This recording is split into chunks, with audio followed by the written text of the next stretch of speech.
Welcome to Monday Night Lights, powered by Farm and Home Supply. I'm Muddy River Sports Editor Matt Schuckman, coming to you from downtown Quincy in the CDS Office Technology Studio.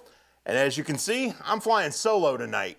Chris Dewar, a little trouble with the voice today, so he's off shooting some video where he doesn't have to talk, and we'll hopefully get him back on here next week, healthy and ready to go. But we wanted to give him a chance to get healthy because we got a big week ahead.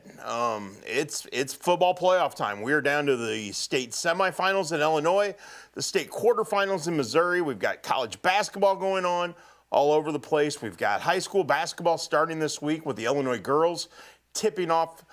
We got all kinds of stuff going on. November's always a ton of fun, especially when you get to talk about teams continuing to win, teams ending their seasons on highs, teams with big games ahead, and we got a lot of that coming up this week. So we had you covered completely across the board this past weekend at muddyriversports.com. Make sure you go back and check any of that out. And this show will always be archived. Every week we archive it, put it online. So if you miss it tonight, you can watch it tomorrow or any day this week. And we got some really cool guests. So you're going to want to make sure you check everyone out that's part of this show.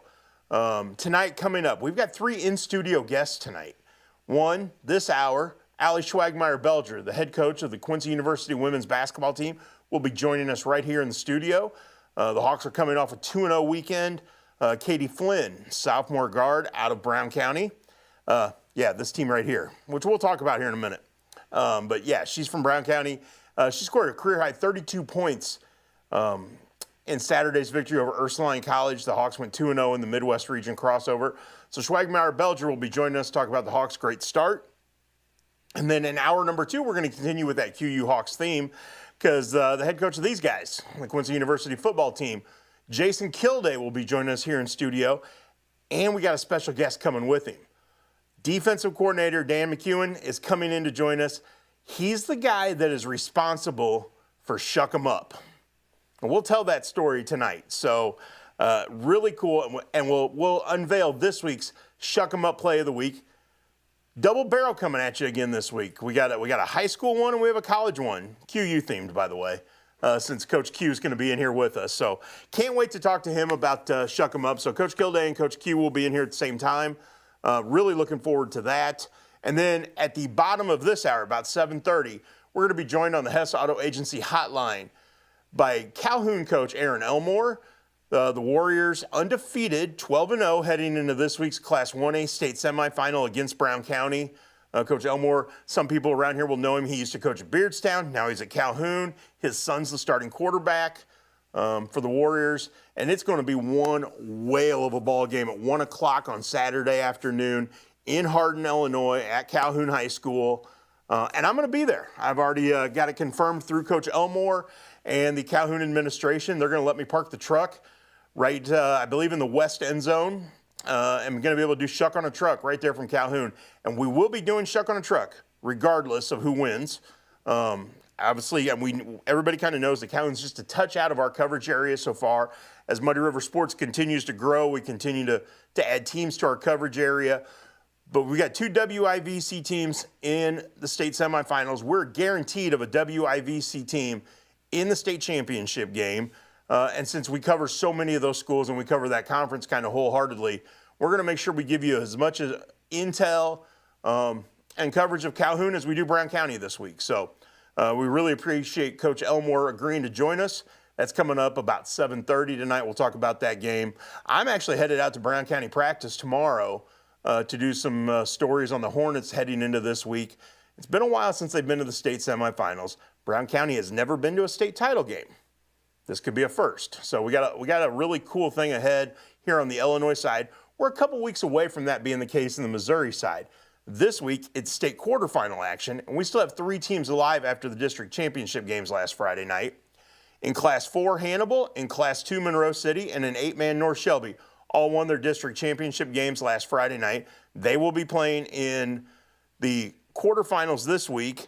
Hannibal will be playing Friday night. And as I say that, I made a graphic to go with some of our scoreboards tonight. And I believe I put Saturday's quarterfinals on the Hannibal graphic. They're actually playing Friday night at 7 o'clock at Porter Stadium. So we'll make sure we get that updated before we post it online. But the other 2 games, Monroe City and North Shelby, all at home. All three teams in our Missouri coverage area who have advanced to the state quarterfinals are at home this week. It's Hannibal on Friday night, Monroe City and North Shelby on Saturday afternoon. So a big day of football on Saturday with 3 playoff games going on. And we'll have blanket coverage of all 3. Really looking forward to that to see how things play out. But let's get you caught up on kind of what happened last weekend to set all of this up. And let's start in Illinois, where we've got the Class 1A state quarterfinals took place. Brown County at home against Carrollton. If you had a chance to watch Chris Dewar's video after last week's game, or check out Steve Einiger's story or Ontarius Hill's photos, again, we had complete blanket coverage of this. Brown County won 37-13. That was a team that went out and forced 5 turnovers against the Hawks, beat the Hawks for the second time this season. Final 37-13. But I believe, if I remember correctly, Brown County turned 4 of those 5 turnovers into touchdowns and helped them pull away. Just a dynamic defensive effort early. I believe it was 3 interceptions, 2 fumble recoveries by the Hornets, and they took advantage of it. And they did that against Camp Point Central. Camp Point Central turned the ball over 4 times, 3 fumbles, and that late interception. But Brown County was able to take 2 of those fumbles and turn them into touchdowns, which precipitated the 16-8 victory in the second round of the playoffs. They did the same thing this week. They forced fumbles, they forced interceptions, turned them into touchdowns. This team is very opportunistic right now, and it's going to be really interesting to see how that matchup with Calhoun goes. Let's run through what happened last Saturday. Class 1A state quarterfinals. As we said, Brown County beat Carrollton 37-13. Calhoun beat Casey Westfield 28-21. And we're going to ask Coach Elmore about this. Apparently a fake punt sustained a drive that helped to kind of win that game. So I want to hear more about that from Coach Elmore when we chat with him. In the north part of the north bracket in Class 1A, Stockton beat Dwight 44-0, and Lena Winslow beat Anawan Wethersfield 42-20. Not a surprise. Stockton and Lena Winslow have been the 2 best teams in the north all year in Class 1A. Obviously, Lena Winslow has been to, I believe 6 straight state title games. Obviously, they lost to Camp Point Central 2 years ago in the 2023 championship game, but Lena has traditionally been there. Stockton, another great team. So in the north, you got 2 NIUC teams, Northern Illinois Upstate Conference teams. And in the south, you got 2 WIVC teams going head-to-head.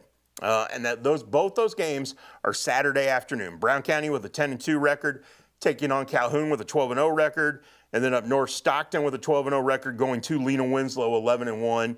The interesting thing is these teams played each other during the regular season. Stockton beat Lena Winslow. Calhoun beat Brown County. That Calhoun-Brown County game was 21-12 in Week 9.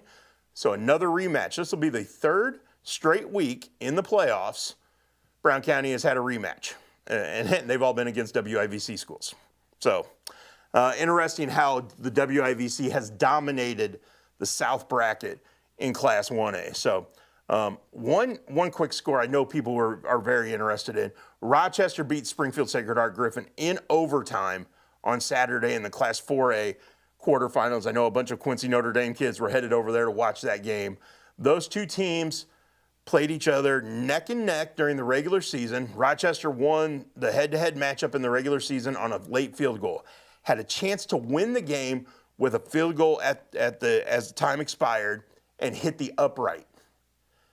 Intercepted a pass on Springfield Sacred Heart Griffin's possession in overtime, then scored to win the game. So Derek Leonard continuing to get it done at Rochester. That may come up. He's buddies with Jason Kilday, the QU coach. So we may bring that game up again here later on in hour number 2. That'll be at top of the 8 o'clock hour when Coach Kilday joins us here in studio. More prep football stuff to go through.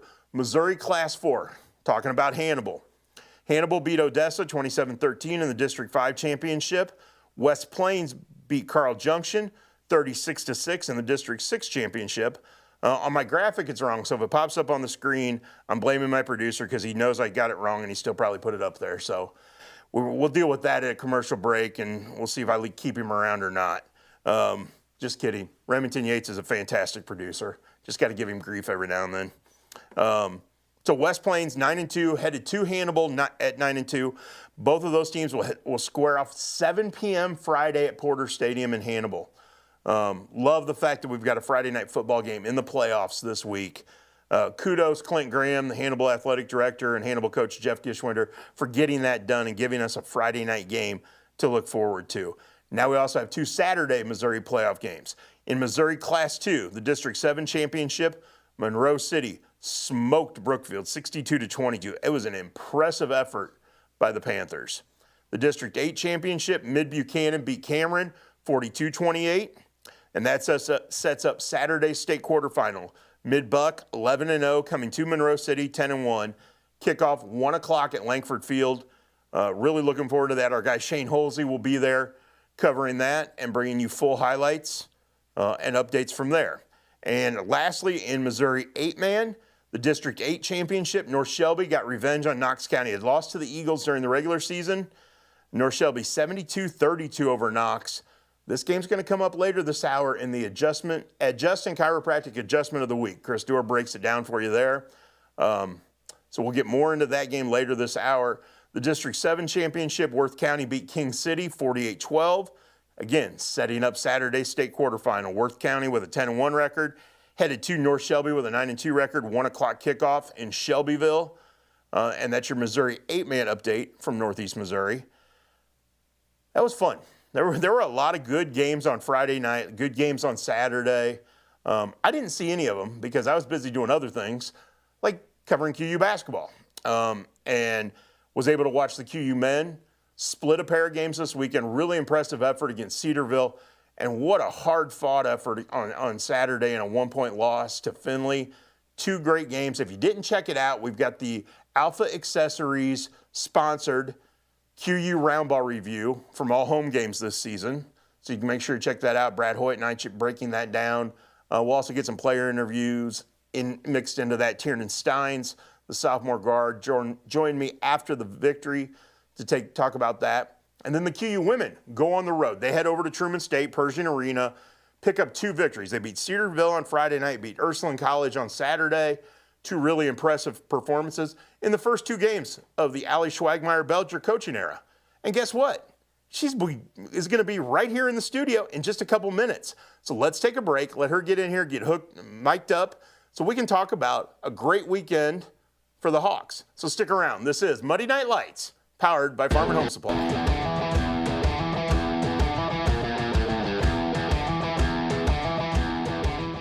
Since 1985, Hess Auto Agency has been your trusted source for pre-owned vehicles in the tri-state area. Families have experienced the Hess difference for generations and know they'll get the best vehicle buying experience in our region. With an ever-changing inventory, you'll find the right car at the right price. So when you want the best, don't guess. Choose Hess. Hess Auto Agency, 1124 North 24th in Quincy. Top 5 reasons you should choose Blessing Raymond College. small classes, peer tutoring, and lots of personal attention. Financial aid opportunities, including grants, scholarship, and loan forgiveness. Successful outcomes from pass rates to job placement. Hands-on learning, clinical experience at multiple sites, and no wait list. The Simulation Center. Master clinical skills in this state-of-the-art facility. Be ready for anything. What are you waiting for? Enroll with Blessing Raymond College today. Kitchen and Bath Gallery of Quincy. Trained craftsmen and expert contractors with friendly professional service. Our design team helps with every step of the process, guiding you from a vision to reality with uncompromised service. Trust your home to the local experts. Get a free quote today. From concept to creation, Kitchen and Bath create remarkable spaces and innovative builds. Kitchen and Bath Gallery, your home reimagined. Are you as excited as we are that football season is back? Then you need to make Jersey's your one-stop destination for mouth-watering burgers, ice-cold beer, and all your local sporting events. So gather your crew and speed over to one of Jersey's 2 locations, 109 East Jefferson and Camp Point, or 115 East Main Street, Mount Sterling. Jersey's Bar and Grill, your hometown sports bar. We love beer! Welcome back to Monday Night Lights, live from the CDS Office Technology Studios in downtown Quincy. We are right here in downtown Quincy, and we're ready to talk some hoops. That's right. We're transitioning Muddy Night Lights. Last year we did 10 weeks of Muddy Night Lights, had a break, then went 10 weeks of Muddy Night Hoops. This year we're going to keep it the same, Muddy Night Lights, same title all the way through, but we're going to just stay with the whole theme. Every Monday night from now until the end of basketball season, because we got a lot of basketball going on now, and we're going to get more into it. But the college basketball season has gotten off to a really fun start. And our next guest had a really fun weekend watching her team win 2 games in the Midwest Region crossover. Quincy University coach Allie Schwagmeyer-Belger, thanks for coming in. Yeah, of course. Thank you for having me. It's awesome. It's basketball season. Yeah.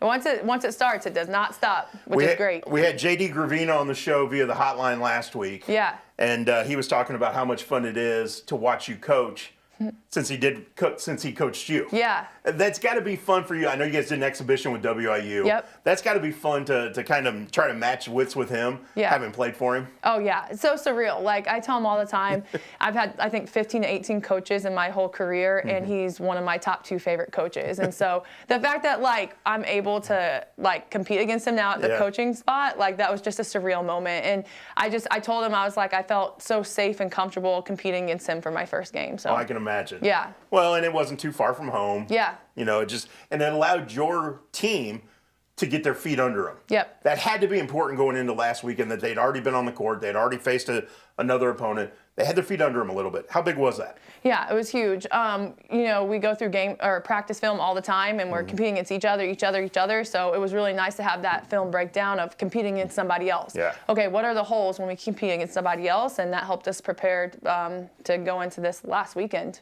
Open on Friday night against Cedarville, 71-57 victory. What did you like most about the effort out of the gate? I think that, one, the intensity is there. The bench presence was there. You know, everyone was super hype about every play that we made. And I think just the way that we executed the scout. Executed the scout on game 1, that was really, really nice. And that's not easy to do, but especially when you're facing a team. Well, you're going off the scout from last year. Yep. And what you know about them going into this year. Yep. You really don't have much film on them, do you? No, they played one exhibition game against Miami, Ohio. Right. So we literally got the scout from that. They got some transfers in now with everything moving, so we just kind of had to improv that. But another big thing I really liked is both games we finished with 20 assists as a team. Yes, so I was going to bring that up. Yep. You guys shared the ball really well. I know your turnover numbers probably weren't where you like them. Yep. But the fact that you had, I believe on Friday night it was 20 assists on 26 field goals. That's a great percentage. Yep. What did you see from your team as far as sharing the ball, moving the ball, that impressed you? Yeah, we always talk about playing dominoes. So we want to play read and react type of basketball. So if they take the first thing away, how can I get into the second thing? And we want to continue to play dominoes. And that's a learning curve, and that's a learning thing. And, like, you're going to continue to, like, maybe get some turnovers over that off of that, but the more and more we do it, the more comfortable we'll become with it. And so we just tell them, like, play dominoes. They take the first layer away, let's go to the second layer. Don't hold the ball in your hands so long. You know if you got to drive, you know if you got a shot, you know if you got to pass. So we try to, like, develop and teach that read and react type of basketball. And, like, sometimes it's a little bit chaotic, and then sometimes it's great, right? But you can still flourish in some chaos as well. So. Do your girls know how to play dominoes? The real dominoes. Like the real dominoes. Yeah. Coach Courtney actually asked them that one day. And the older ones, like the 22-year-olds, are like, oh, yeah. The younger ones, 18-year-olds, are like, wait, what? Yeah, like, you want us to get in the paint, and then you want us to see, like, who's guarded who? We're like, no. Yeah. And that's funny when you think of, like, how you term things, your terminology and stuff. Because when you're coaching at the college level, you could have 17, 18-year-old, 19-year-olds, and you could have 21, 22, 23-year-olds. Yeah. And the terminology doesn't work the same for all of them. Yeah. How much of an adjustment has that been for you? At the junior college level, you got most students are same age, you know. Most of them are 18, 19, 20. Yep. Here you got a little wider gap. I love it. Yeah, I love it because now you just have people that can kind of be like second, third, fourth coaches on the floor as well. Yeah. And it's new for everybody, right? Yeah. Like, I mean, we got 3 returners from last year, 14 new players in, so it's new for everybody. But the older you are, the more you're able to adapt more on the fly. And so it's nice kind of having those like second, third, fourth coaches on the floor. And we have really nice young players that are super coachable, take feedback. And so it kind of just works a little bit. And you just, at the end of the day, you got to be consistent, right? Like, if this is the terminology we're using, our whole coaching staff is using that terminology, so that it catches on and it rings a bell with people. I like that. Yeah. One of your returnees, Chomp Danzo, you know, big physical presence inside. Yep. Had good weekend. But she didn't have to do all the rebounding herself. I was looking at the rebound numbers and kind of watching some of the film. Everybody seemed to get involved rebounding the basketball. Is that the way this team's going to play? That's the way we want to play. So I'm hoping that we consistently come out and do that. If you look at teams that are like super successful as far as like winning championships, whether it's a conference championship, going to NCAA tournament, those are usually teams that are ranked top in their conference in rebounds, because it takes away teams' second chance points and it gives you extra possessions. So ideally, we do have some bigger guards, and I tell them, look, defensive rebounds, use our length, use our bigger guards, go in there, and we're crashing those boards, because if you can limit their extra possessions and give yourself extra possessions, that's a game changer. You come back off the Friday night victory, play Ursuline College on Saturday, get a 78-61 victory. Great weekend, 2-0 start. But when you look at the defensive side of it, you limited Ursuline to 61, you limited Cedarville to 57 points. Is that the kind of the numbers you're shooting for defensively? Or do you want even less? Yeah, I just got goosebumps, because we do want to be a tough-nosed team. And, you know, we do spend a lot of time at practice working on our defensive concepts. Offensive, like, I love offense. You know what I mean? Obviously. And you were pretty good at it. Yeah, I was all right at it. You're all right. But we were actually joking as a coaching staff today, because they're like, you know, we do start, I don't want to give too many tips away, but we do start practices out with a good amount of defense every single day, because like that's what can set you apart. And so we really do want to try to keep that defensive percentage lower. Your assistant coach wasn't bad defensively either. I know some people think of him as a point guard. Yeah. Who, you know, and running the team, and he was good offensively. Don't get me wrong. Yep. But people forget how good defensively he was at the college level and the professional level. Yeah. That's got to pay off for your girls to know that he has that defensive mindset as well. Oh, absolutely. I always say Courtney was one of the best defensive players I've seen him play, probably close to Carly Peters. But yeah, just the way that, one, he works, but the understanding of defense, the understanding of where I need to be positionally and how I need to move the ball when the ball's not next to me. Yeah. And that's what gives you a bunch of steals, and it helps your teammates out so much. You mentioned Carly Peters, freshman from Camp Point. You might know a little bit about that. Right, you yeah. know? Yep. But hard-nosed. She's going to battle you. Yeah. And I thought she came on, had a good game on Friday, even better game on Saturday in her first 2 college games. I thought the way she stepped in and handled herself was pretty impressive. Yeah, we haven't done these stats yet, but I would say over the course of those 2 games, she probably had close to 17, 18 deflections. Oh, wow. And that's insane. Yeah. But she's in those gaps, she's reading. Just a really fun player to watch, because she does a lot of the hard-nosed stuff, and she helps her teammates out a lot. Another local product from Brown County. We got the Brown County helmet on the desk here Go tonight. Hornets. Yeah, big weekend for them coming up. But Katie Flynn transferred in from Maryville. Not a bad effort. I mean, 32 points, career high in Saturday's game against Ursuline. GLVC Player of the Week right out of the gate. She looks like she's found her comfort zone right away. Yeah. Does it feel that way? Yeah, it does. I was able to coach Katie her senior year in AAU ball, and it's just like, when we took the job at John Wood, she had already left. And so I just feel like it's divine appointment, and I feel like it's a godsend to have her, and just her work ethic and how intentional she is and how much she cares about the game. She always goes out and plays in a way where she respects the game. And players that do that consistently are going to be successful. You saw a lot of players.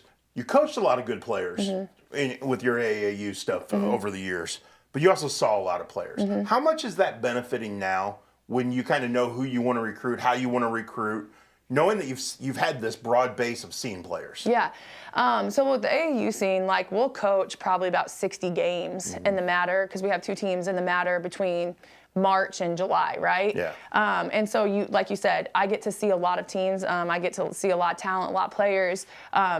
I think just having the basketball background that we do have, playing for so long, and seeing all the players that we have seen on the circuit, it allows you to see the intricacies of players. And so you can't have I don't think you can have a team full of All-Americans, right? That can be successful. I mean, I think, what was it, Kentucky tried to do that like 15 years ago. Yeah, it didn't work. Yeah, and so you gotta find puzzle pieces and stuff like that. And then we're super big on development. So let's say, like, okay, they're a really good person, they work their butts off, they're grinders, they're great at defense, but they need a little bit of skill work on the offensive end. We're comfortable and confident to recruit a player like that, as long as we know they're going to put the work in, because we're going to give them those tools and strategies to be able to come up a little bit. Part of that is you've had a couple kids recently sign. We've gone through the early signing period. You've had a couple kids sign with your program. How much are you actively recruiting right now? Because you're knee deep in your season. You're practicing every day. I know there's mandatory days off through the NCAA and that kind of stuff. But how much are you actively either watching film or talking to coaches, doing the recruiting side of it right now? Yeah, I don't think recruiting ever stops at the college level, especially with how like the landscape of basketball is nowadays. Obviously, when I was in college, it was a little bit different, but now it never really stops. Like, you know, like we have a 2027 coming on tomorrow, so it doesn't really stop. And once you get your 26s, your 27s, you move on to your 28s. Obviously, it dies down a little bit during season, because you got to like really hone in and focus on everything that you want to do in season. But yeah, we still watch about all of that game film. I know it's not strictly, okay, we're going to recruit the area and that's going to be our bread and butter. But you have to recruit the best players from this area to bring interest to your program. Yeah. Is that how you kind of look at it? Like, okay, you can't limit it to this little bubble, but if you can win the good players in this bubble and bring them to your program, even better, right? Absolutely. Like, I mean, we got good basketball in this area, you know, and we got hard-nosed workers that parents raised them good to work hard, put your head down, and get the job done, right? And so we're definitely recruiting our top local kids, and we do want people in our area to know that, like, even now, like a sixth grader, like, look, work hard, work your butt off, because we want to recruit you if you can reach that level, right? And so we want to give that opportunity. And then obviously, where we can't find everybody, we'll go outside that local area, right? So we got 17 players on our team, and 7 out of the 17 are local players. Yep. And they're making an impact already, which is fun to see. Yeah. And that's going to put butts in the seats too. Absolutely. And again, Friday night at home. The Hanson Spear Classic is this weekend, so you're home Friday night at 7, Saturday at 3 o'clock, correct? 7 and 3, 7 and 3. Yep. So big weekend. They're worth coming out and watching. Let's be honest. Yeah. You know, we know there's a lot going on with football playoffs. Take the opportunity. Yes. Because this is going to be a fun season, and we're doing some things different. I know you and I haven't really talked a whole lot about it yet, but we're doing a post-game video show type of thing. Sponsored by Alpha Accessories, called QU Round Ball Review. Yeah. For home games. Cool. So I'm looking forward to chatting with you after games for that as well. Yeah, hopefully they're good games, you know, so we can have a good conversation, Chuck. We'll have a good conversation no matter what. That's right. It's just a little more upbeat if it's a good night. Yeah. Yeah. That's right. Good. Thank you so much for taking the time. And I hope the first weekend was as fun as it seemed. Yeah, it was, absolutely. And we have a lot to work on. We got a lot of things, a lot of good film to break down. You know, like I said, we got a lot of things. We're younger. We got a lot of things to work on. So we got to dig our heels in and just keep grinding. Long season ahead. Long season. So it's going to be fun. Thank you so much for taking the time to come in. And I'll see you Friday night. Yeah, see you Friday, Chuck. Awesome. Sounds great. Thank you. Coach Allie Schwagmeyer-Belger of the Quincy University Women's Basketball Program joining us right here in the CDS Office Technology Studio. Again, they are at home Friday night at 7, Saturday at 3 in the Hanson Spear Classic. Missouri Southern on Friday night, I believe, and Purdue Northwest on Saturday. I think it's right on Friday night. I may have gotten that one wrong. Nope, you're right. Okay. I was right. I remember. A lot of games going through my head right now. We're going to take a break. When we come back, we're going to switch gears a little bit and talk a little high school football. Calhoun coach Aaron Elmore will be joining us on the Hess Auto Agency Hotline. So stick around. This is Monday Night Lights, powered by Farm and Home Supply.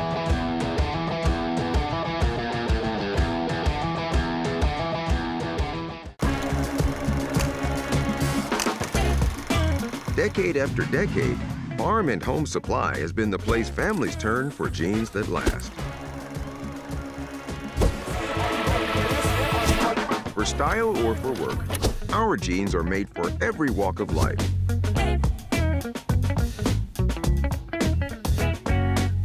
Generation after generation, denim runs in the family at Farm and Home Supply.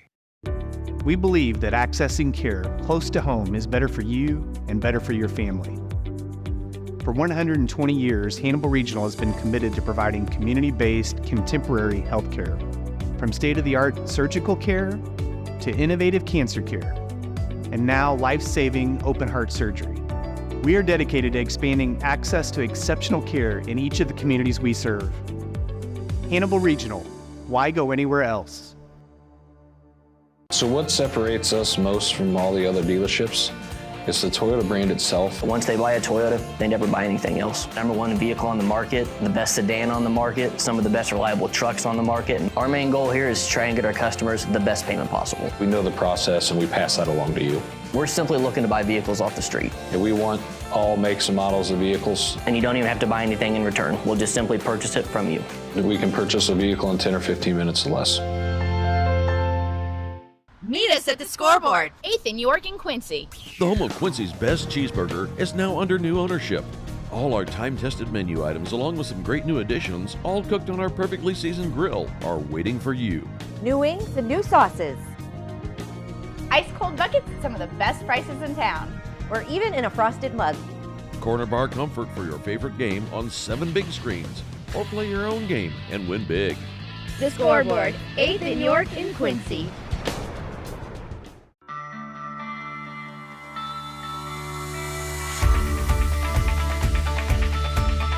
Area Distributors is a provider of products and services in the restaurant environment, the school environment, the factory environment, the office environment, and in the healthcare settings. That's the value of Area Distributors, is that we help our customers out by providing them more product as one distributor. I can tell you, if you call us and have a need, you're going to get timely response. It's all about passion.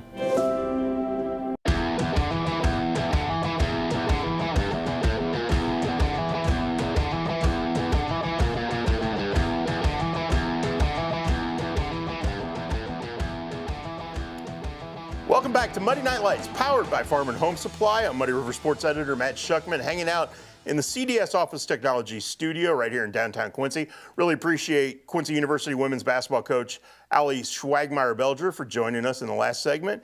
And right now, though, we're going to switch gears and talk a little high school football. And we're going to head to the Hess Auto Agency Hotline, where Calhoun coach Aaron Elmore is waiting to join us. Coach, how are you tonight? I'm doing well. Thanks for having me. Thanks for doing this. Obviously, we see your team a few times during the year because of the WIVC games, and obviously you coached at Beardstown, so we've seen you in the past. But it's kind of fun to see two WIVC teams playing for a shot at to go to the state championship game, isn't it? Yeah, I would say so. I mean, it's very unique. It doesn't happen very often, and I would foresee that there's going to be a large crowd of WIVC representatives, there watching the game. But we're pretty excited on our end, that's for sure. Well, you guys normally get good crowds down there at Calhoun. I think this one might be epic. Yeah, I think we're making plans for quite a few people showing up. That's for sure. We do have a great fan base, and we get a lot of people that come out and support us. And I foresee everybody's gonna come out of the woodwork for this one. What excites you, outside of it just being a state semifinal game? What excites you about playing this game, especially at home? You're cutting out there. Oh, sorry. What excites you about this game, especially playing at home? I can't hear you. I think we're having some technical difficulties here with Coach Elmore. Give us 1 second. Can you hear us, Coach? I guess not. We're going to take a break and get this figured out. I'm going to send it over to my producer to take us to commercial, and we're going to try to get this straightened away. We'll be right back here on Muddy Night Lights, powered by Farm and Home Supply.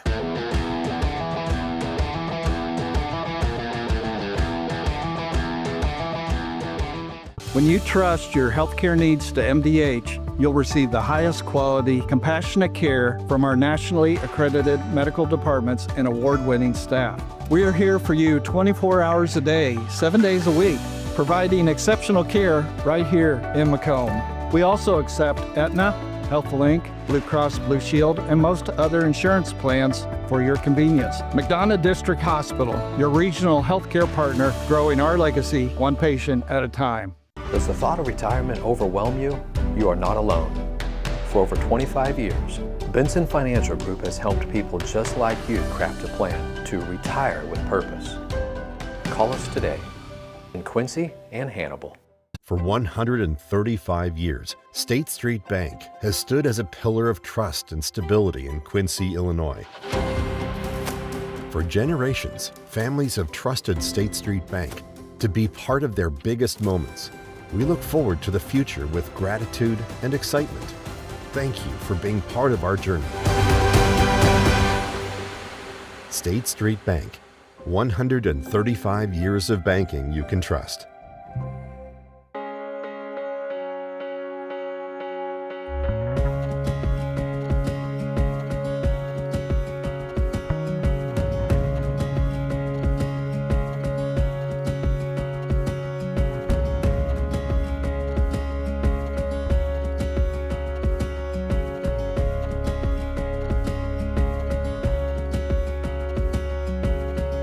Neiman's, your neighborhood market.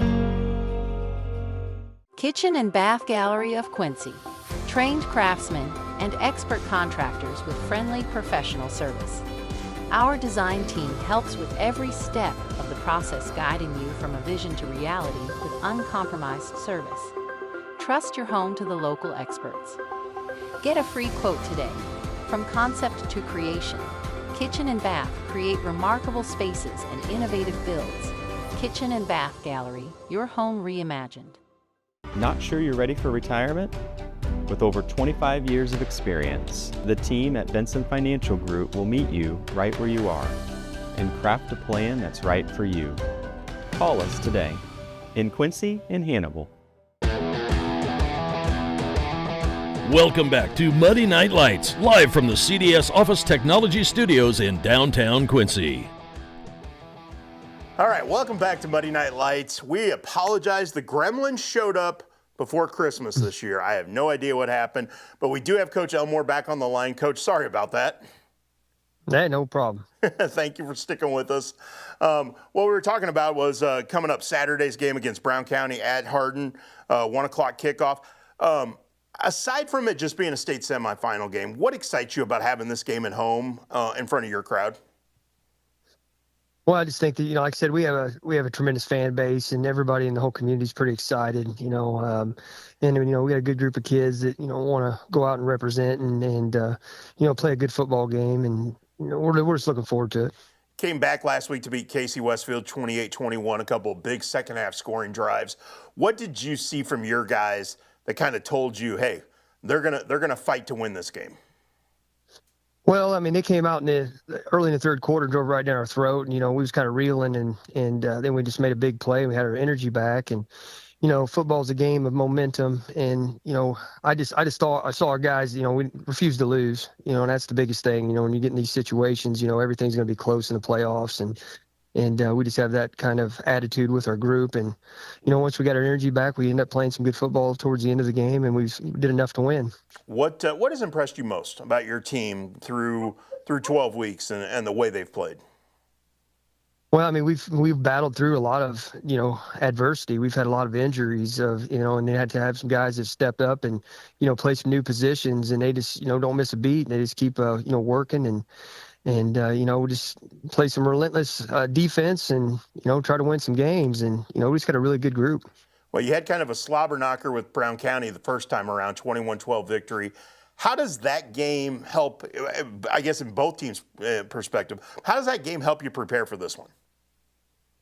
Well, I think it's, it's good and bad, because you're very familiar with your opponent. And Tom does an awesome job, and they got a great program going there. And, the one thing on our end, we just don't want to get lackadaisical and think that it's going to be an easy win just because we won the first time, because it wasn't. The thing of it is like it's hard to beat somebody twice, and we know that, and we're taking that into account, and we're trying to figure out a way to beat them a second time, which isn't going to be easy to do. How does a Saturday game, and obviously you're used to it now because you've been in the playoffs, but does it change the week of preparation at all? You go through the regular season all Friday nights, and then playoffs are Saturdays. Does it change your week at all? Not really. I mean, you don't do a lot on Monday. You know, you watch some film and, you know, you get together and stuff, and your Tuesday is your Monday. So, you know, we don't really start hitting until Wednesday or Thursday, you know, and we don't do a lot of that this time of the year anyway. But, you know, the biggest thing is you got kind of an extra day with the kids, which I think is an advantage, you know, but you got to work a little bit harder on your Sunday to get them prepared, you know, with your scatter report and whatnot. But, you know, extra day's good. Your quarterback's had a pretty good year, and you kind of know him pretty well, don't you? Yeah. He's done well, that's for sure. Well, what's it been like, your son Earl? What's it been like coaching him throughout this season? You know, when we're there, it's more like a coach and player. You know, we don't. It's not the same as it is at home, that's for sure. But the one thing that we got going that's really good for us is he's been around his whole life, and he knows what we're trying to accomplish based on, you know, what we do. You know, and he's just, the one thing I've really noticed about him that I did not foresee was his poise. You know, he doesn't get rattled, and that's a great characteristic for a quarterback, because you're going to make mistakes, that's for sure. You know, you have the ball in your hand every time, but you know, he's done really well, and he's dictated a lot of what we're able to do with, you know, throwing the ball and spreading people out, which in the past we haven't been able to do because we haven't had anybody that's been able to throw the ball. One of the big plays your team made last Saturday was the fake punt.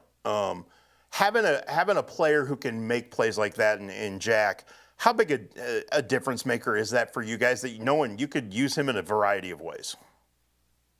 Well, Jack Good's been all over the place. I mean, he started off the year, you know, he was our starting quarterback, and through the West Central week, and, you know, we just rotated him and Earl, and, you know, so he's played there, and then he, you know, plays wide receiver for us. He plays halfback for us. He's our punter. He's our kicker.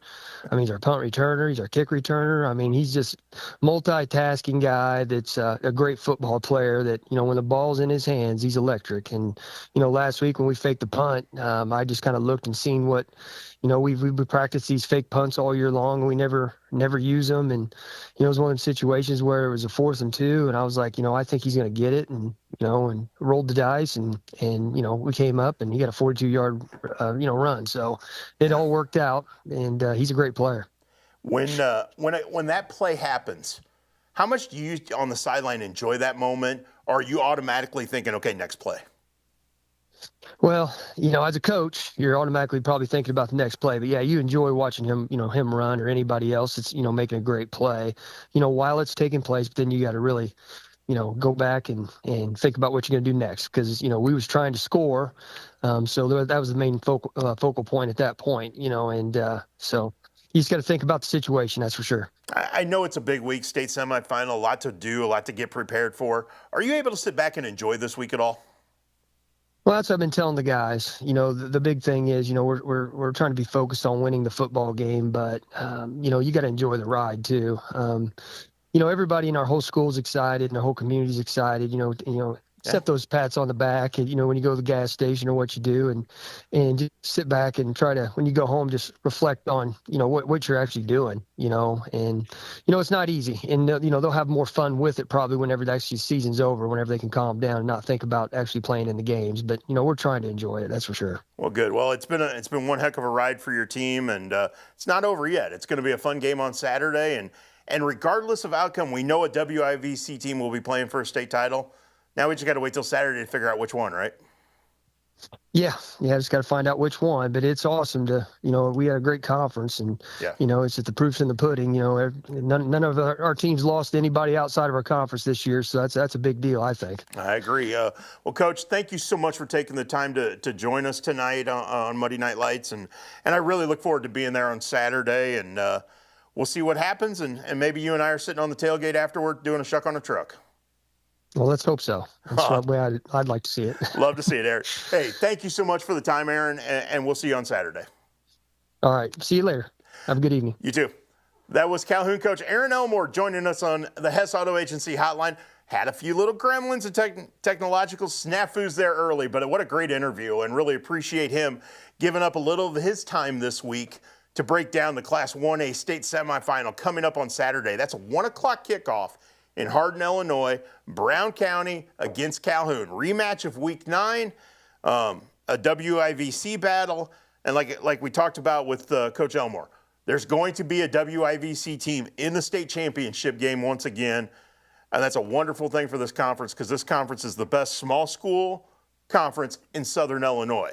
There's a pretty good conference in Northern Illinois that's also going to be sending a team to the state title game, so a lot to look forward to with that. So we are going to take a break. We want to thank Coach Elmore for joining us once again, but we are going to take a break. When we come back, it's time to make an adjustment, so stick around. The adjustment of the week is coming up right here on Muddy Night Lights, powered by Farm and Home Supply.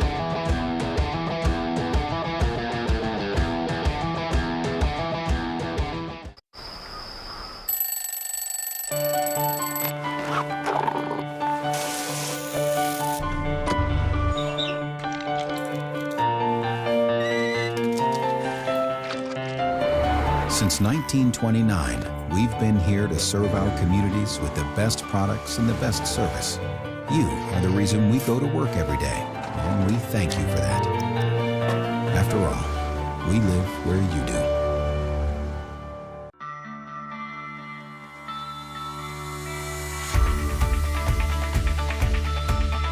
Area Distributors is a provider of products and services in the restaurant environment, the school environment, the factory environment, the office environment, and in healthcare settings. That's the value of Area Distributors, is that we help our customers out by providing them more product as one distributor. I can tell you, if you call us and have a need, you're going to get timely response. It's all about passion.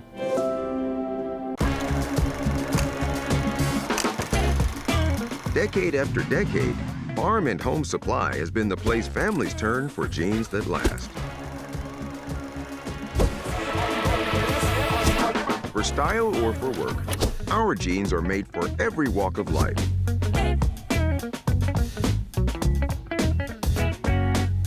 Generation after generation, denim runs in the family at Farm and Home Supply. Since 1985, Hess Auto Agency has been your trusted source for pre-owned vehicles in the tri-state area. Families have experienced the Hess difference for generations and know they'll get the best vehicle buying experience in our region. With an ever-changing inventory, you'll find the right car at the right price. So when you want the best, don't guess. Choose Hess. Hess Auto Agency, 1124 North 24th in Quincy. My philosophy in pediatrics is definitely prevention, early intervention, and advocacy. Being an advocate for my patients is one of the main reasons why I got into pediatrics in the first place. I like working close with families and being able to empower moms, especially first-time moms, or empower any caregiver. MDH Peds gives that family-centered care. My name is Leilani Segura, and I am a pediatrician at McDonough Districts Hospital.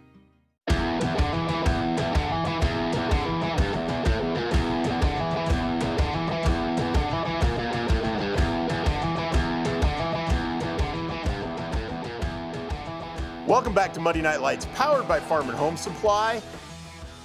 That was a great conversation with Aaron Elmore. Even though we had the gremlins, hopefully the gremlins are gone till Christmas, gone forever. Technological gremlins drive me nuts. But it's all right because we're talking football. And it's time for the Adjust and Chiropractic Adjustment of the Week. We're going to go to the Missouri 8-man game this week. Chris Stewart was there on Friday night. North Shelby beat Knox County 72-32.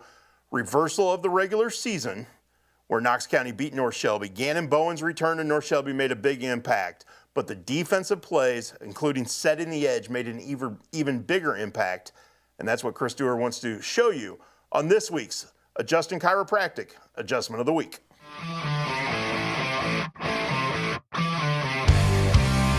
Tired of that old sports injury taking you out of the game? Give us a call at Adjust and Chiropractic to see if we can help you get back to living your life and doing the things that you love and enjoy doing. Now back to the guys. Here's the play that adjusted the outcome of the game.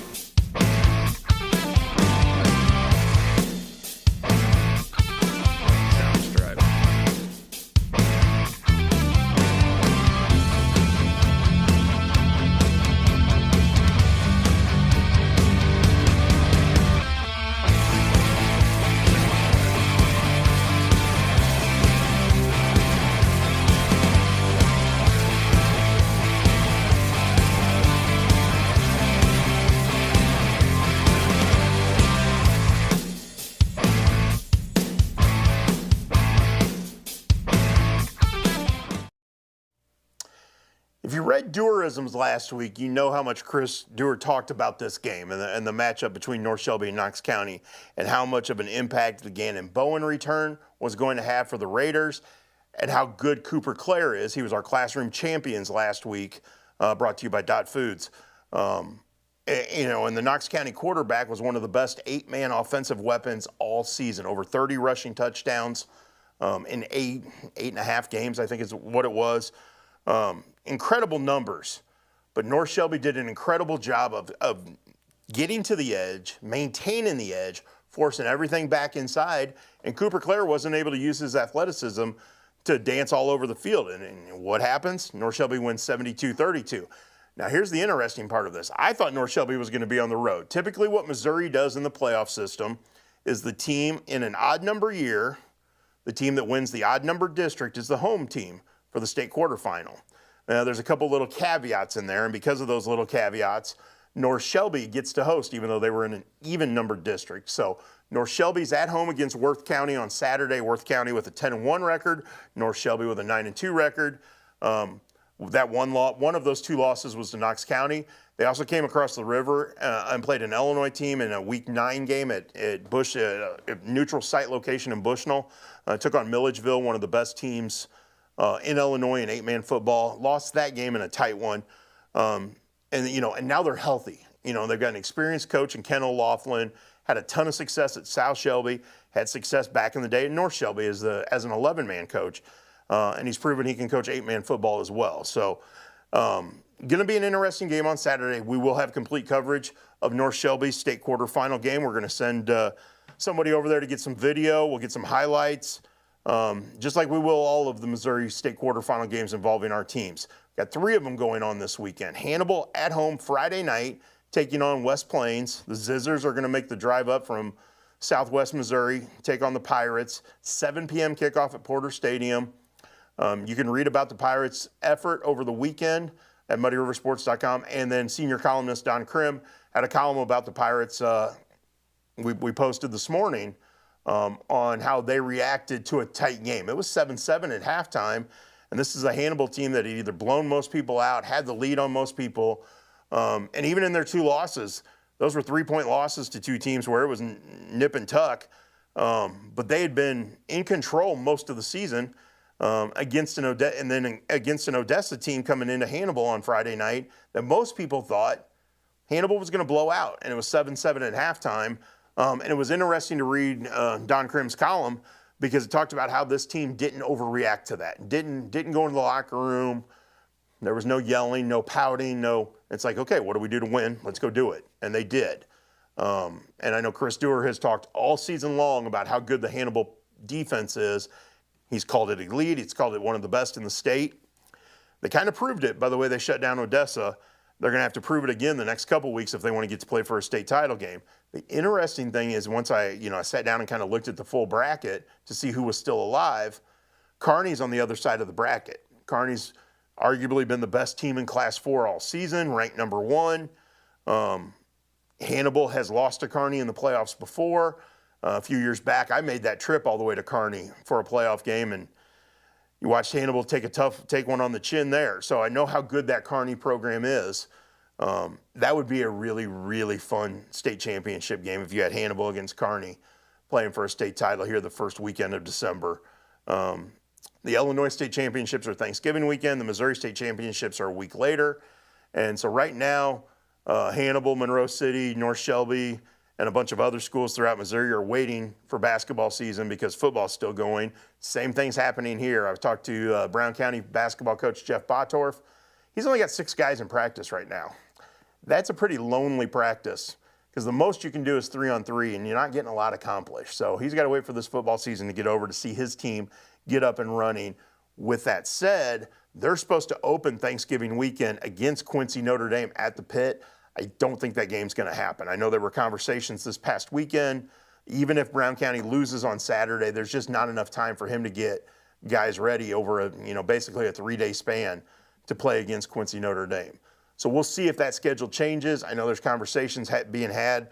Who could Notre Dame pick up? Can Brown County get out of the contract? Those kinds of things.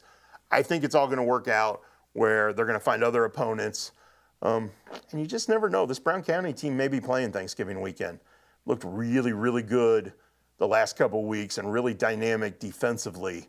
Again, 5 turnovers forced against Carrollton last weekend.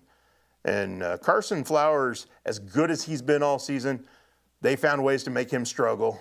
I know that's going to upset Joe Kilday, who submitted a Shuck 'em Up clip about Carson Flowers last week. There wasn't one this week, unfortunately, because Shuck 'em Up may have a Brown County theme. Actually, we got a double barrel Shuck 'em Up coming up this week. And we got a special treat for you guys, because the guy that came up with Shuck 'em Up is going to be right here in studio. So we're going to take a break. When we come back, we're going to kick off the 8 o'clock hour with some QU football talk with QU head football coach Jason Kilday and the Shuck 'em Up maestro, defensive coordinator Dan McEwen. So stick around. This is Monday Night Lights, powered by Farm and Home Supply.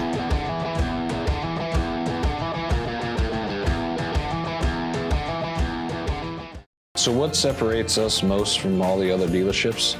It's the Toyota brand itself. Once they buy a Toyota, they never buy anything else. #1 vehicle on the market, the best sedan on the market, some of the best reliable trucks on the market. And our main goal here is to try and get our customers the best payment possible. We know the process and we pass that along to you.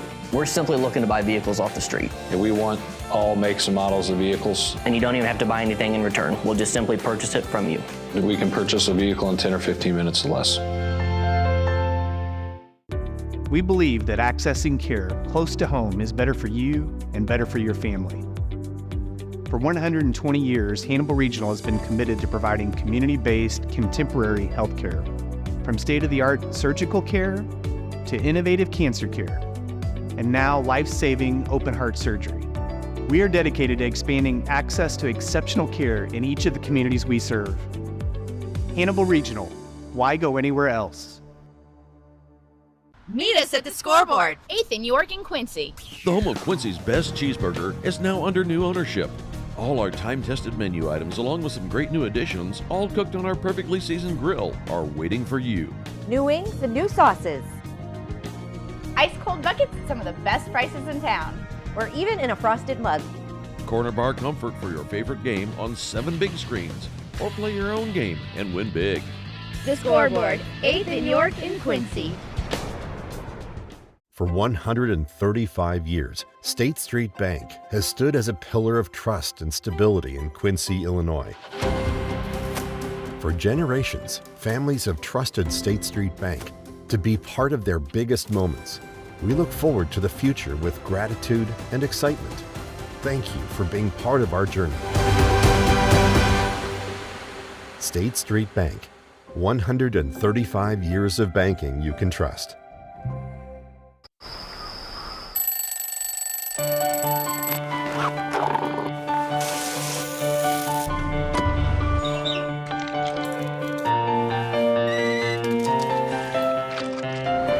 Since 1929, we've been here to serve our communities with the best products and the best service. You are the reason we go to work every day, and we thank you for that. After all, we live where you do. Welcome back to Monday Night Lights, live from the CDS Office Technology Studios in downtown Quincy. Welcome back to Monday Night Lights, powered by Farm and Home Supply. I'm Muddy River Sports Editor Matt Shuckman. My sidekick is not here tonight because he's hoarse. Chris Stewart a little under the weather, so he went and shot some video for us tonight instead of talking much. So I got an even better sidekick tonight for this hour. Jason Kilday, QU football coach. Thanks for coming in. Yep, no problem.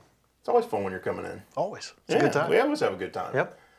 Especially when you're coming off a win. Yep. And you're not alone coming in the studio tonight. No. You brought a sidekick with you. Yep. It was requested. I mean, you asked me to bring them. So. Well, okay, for a specific reason. Yep. You know, defensive coordinator Dan McEwen, thank you for coming in. Okay, so I do have to ask before we get started. Coach Kilday's wife, Steph, has told me because of different people's names that the kids call you Coach Dan, so they don't get confused with Coach Q. Okay. Okay? Everybody else around the program calls you Coach Q. Yes, sir. Which do you prefer? Probably Q. Okay. I mean, it is That's Quincy. what I've kind of always said. It is QU. You know what I mean? You're right. You're right. Wanted him to come in tonight. Obviously, we talked throughout the season. out of practice and stuff, and shuck 'em up was his idea. It was. Yeah, I think you had the defense break them down before fall camp scrimmage. We did. We broke it down for you in front of you. Yes, you did. And you came over to me, and so I still remember because you guys did, and I wasn't paying that close attention. There were some people out of practice on a Sunday night, and you had thought of doing something like that. And the next morning, you and I were on the phone, and you said, hey, Coach Q wants to talk to you. And I'm like, why does he want to talk to me on Monday morning? And you wanted to tell me about Shuck 'em Up. And so you and I chatted about it. I threw it at Chris Dewar, and he went, oh, we're using it. And it's turned into the Shuck 'em Up hit play of the week, depending on how what kind of video we have. Right. But we got people every week this year who've shucked 'em up. And we're even working on getting a Shuck 'em Up sandwich at Platt Daddy Barbecue, who sponsors the Shuck 'em Up segment. Fantastic. So we're working with Jeremy Platt over at Platt Daddy Barbecue, see if we can get a Shuck 'em Up sandwich. Now, with that in mind, Coach Q, what would you put on a Shuck 'em Up sandwich? Remember, it's barbecue place. Let's start with the origins of Shuck 'em Up. Okay. So, it's like shucking corn. You tear it up. Okay. We're defensive-minded people, right? Yes. When you tear it up, you expose the kernels. When you get the kernels, you can make popcorn. Popcorn means it's showtime. So, I don't know what's on the sandwich, but there's got to be popcorn on the side because it is showtime, and that's where you shuck things up. I love it. I was still, when you told me about it, I was floored. But I loved it. It was great. I was very honored. And the fact that your guys embraced it so wholeheartedly, that they were coming over to me at practice. Okay, we're going to shuck them up today. Yep. I loved it. And they've done it before games. Come over to me. Yep. Shuck them up. When an idea like that, whether it's shuck them up, whether it's something else, and your players embrace it and want to get into it and get behind it, what's that mean to you as a coach? Well, I think anytime you make them believe in something and they're all moving the same direction, that's like one of your main goals as a coach, as a leader, as a mentor, whatever it is. Yeah. So it could be really anything, but if you can get them all believing in one thing to move towards the next thing, like that's the goals. As simple as that is. When you, Jason, saw him relate to the players and they embrace it, as the head coach of a program, what does that mean to you? Well, it went all the way back when he was at Saginaw Valley, and we played when I was at Truman. Yeah. We locked horns there, and just watching their defense, through the lens of a film, and kind of seeing how they embrace his style, and you could see how well they were coordinated. So obviously you knew there was a message that was being relayed to them. Just through, as you see it through the videotape, you can see teams that are a unit that's playing together. And then he had a lot of years of really good defense, and we knew, okay, he's been doing it for a set amount of time. And then once we got him on campus, got him and Dez and showed him around, and you realize, this guy's a special individual through the interview process, and then into just getting to meet him.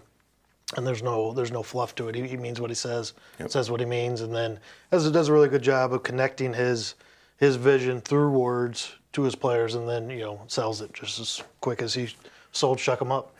Well, and you needed to this year. You got the shirt going. Yep. I'm glad you wore it tonight.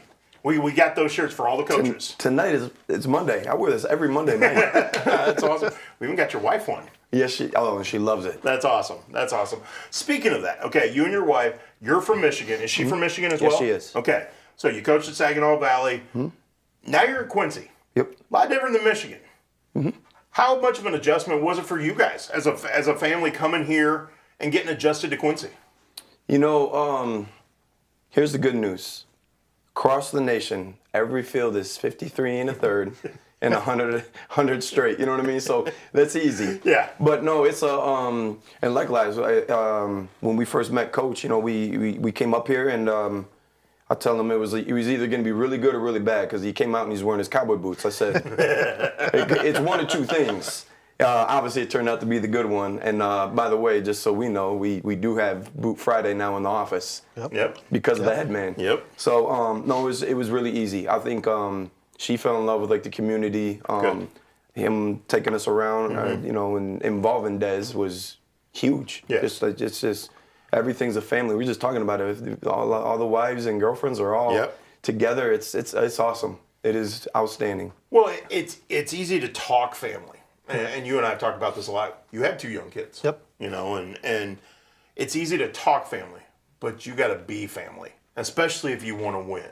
What has made this group, coming off a 6-5 finish after the game on Saturday against Southwest Baptist, 37-35 victory, what made this group family? Their willingness to lay it on the line for one another, not just even staff-wise, but even it bled into the players, and the ability to do your job at a high level because you didn't want to let the person down next to you. I'm not going to be that guy that makes a mistake. And then you throw in a little bit of community with some local players and the Wileys and Littles and Gittenbachers, and next thing you know, you get really something special you're building. And even on Saturday, a lot going on. You had basketball at Pepsi Arena. You had football playoffs going on. I thought there was still a good crowd for a late November game or mid-November game with so many other things to draw people's attention. There was still a good crowd there. And it was beyond just the parents and the family members. There was a good community there. That's got to mean something to you guys because we saw good crowds every home game this year. No, it was really good crowds. And then obviously the weather probably helped us a little bit. Beautiful day. Crazy how warm it was. Yeah. It was a beautiful day. And then I think we're steadily putting a pretty good product week in, week out on the field. So it's entertainment values there. I think we coach the right way. I think we treat the kids the right way. I think our kids respect the way we go about our business. And if you continue to put a good product week in, week out, Quincy will back you. Coach G, you and I talked about before the game how you guys needed a bounce back. Had 2 rough weeks leading into the season finale. You got that. You got your kids to believe, hey, we can get it done this week. Did you sense that leading up to the game and the moments before the game that these guys were ready to go attack? Yes. Now, you're always, in all transparency as a coach, you're still wondering, it was 2 rough weeks. But I will say I think we witnessed it over and over and over. It wasn't perfect, but the resilience maybe be perfect. They never stayed down. Yeah. You know what I mean? And I think that's an unbelievable blessing. That's all you can ever ask for with the kids, the coaches, everybody coming together. And just, we always talk about it. We don't lose, we're going to learn. And I think they did. They just took things and kept building. And I think the resilience was the big word that we want to stand by. Well, and it's such an important word, especially late in the season for you guys, because you dealt with so many injuries and so many issues of getting guys. You didn't have very many safeties left standing on Saturday, or very many defensive linemen. Right. But the pieces you maneuvered worked. Yep. I look at an Aiden Bowe with the pick 6. Here's a guy who played cornerback. You moved him over to safety. Man, he jumped that route and made a great play on that pick 6. Yes. How important was it to make these guys believe? Doesn't matter what position you're in, you can get the job done. So ready? Knowing and doing. There's a bridge from there, and belief is the bridge. That's why it's so important. Otherwise, they don't do it. Yeah. So the belief is everything, but that I got to be honest, that has a lot to do with our kids. They're the ones that really see it and do it, and some of the senior leadership, and we talked about defensively. I think we said 9. Yep. We played 9 freshmen last Saturday. Yeah. Offensively, I think we said 6. 6. I think it's yeah. So. Wow. Life can be good as long as we keep working. Well, life can be really good in the years to come if those guys continue to mature, play at a high level, learn from this experience, and get better. That's what you're banking on, isn't it? Yeah, that's the plan. Even going back to last week, 2 tough games back to back.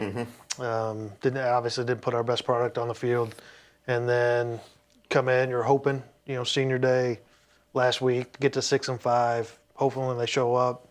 Tuesday was a little lackluster in terms of effort at practice.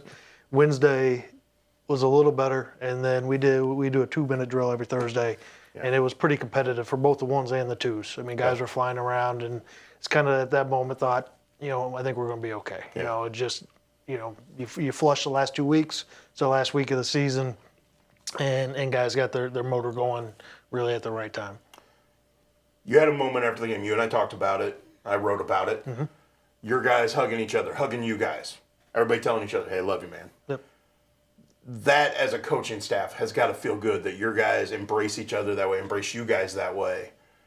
Because this is their last time together. That's this team's last time together. Yes, guys will be back. But this team, it was their last chance to be together, and they showed the care for each other. Yeah, and no surprise, it was Brock Inman who no surprise at all went first guy through the line, shook everybody from SBU's hand, and then immediately turned, gave me a big hug, headbutted me. I still got a little cut on my forehead. Said, "I love you, Coach." I said, "Love you too, man." And then he immediately turned, pivoted, and started hugging everybody that was right behind him. Grabbed every coach, and when you got a guy doing that, how do you not? Want to coach hard for that guy, and if you're playing with him, how do you not want to play hard for him and with him? Well, if you have a leader like that on your defense every year, right, you got something special. Absolutely. And I think he's done such a good job that we're very confident he's passed down some traits. Yes. And now kids know how to do things. So, I mean, what a blessing he's been with some other guys. Like, it's nice to have guys like Jalen Vaughn. So, we're always trying to find another Jalen Vaughn. I'm glad you brought up Jalen Vaughn, because we're going to talk more about Jalen Vaughn if you guys are willing to stick around for a little while. Yeah, I'm good. We're going to take a break, because we got to shuck him up when we come back. Okay. And Jalen Vaughn may be a part of this double barrel shuck him up. We're ready. Let's do it. Awesome. Thank you. These two are going to stick around. We'll be right back, and Shuck 'em Up is coming up. So let's take a break. This is Monday Night Lights, powered by Farm and Home Supply.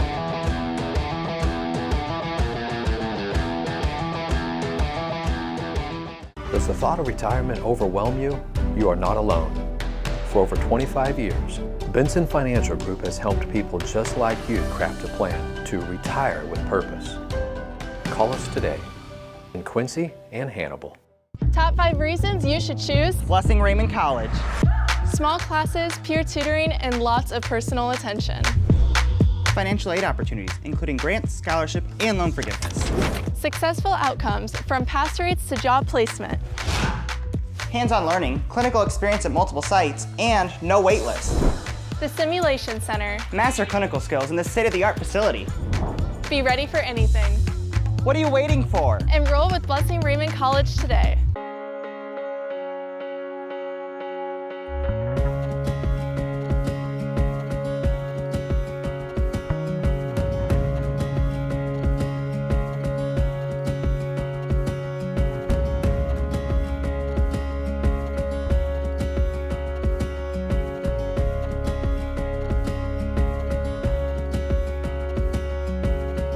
Neiman's, your neighborhood market.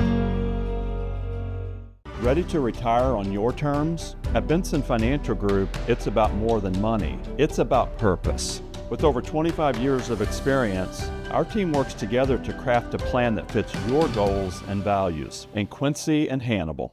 Are you as excited as we are that football season is back? Then you need to make Jersey's your one-stop destination for mouth-watering burgers, ice-cold beer, and all your local sporting events. So gather your crew and speed over to one of Jersey's 2 locations, 109 East Jefferson and Camp Point, or 115 East Main Street, Mount Sterling. Jersey's Bar and Grill, your hometown sports bar. We love beer!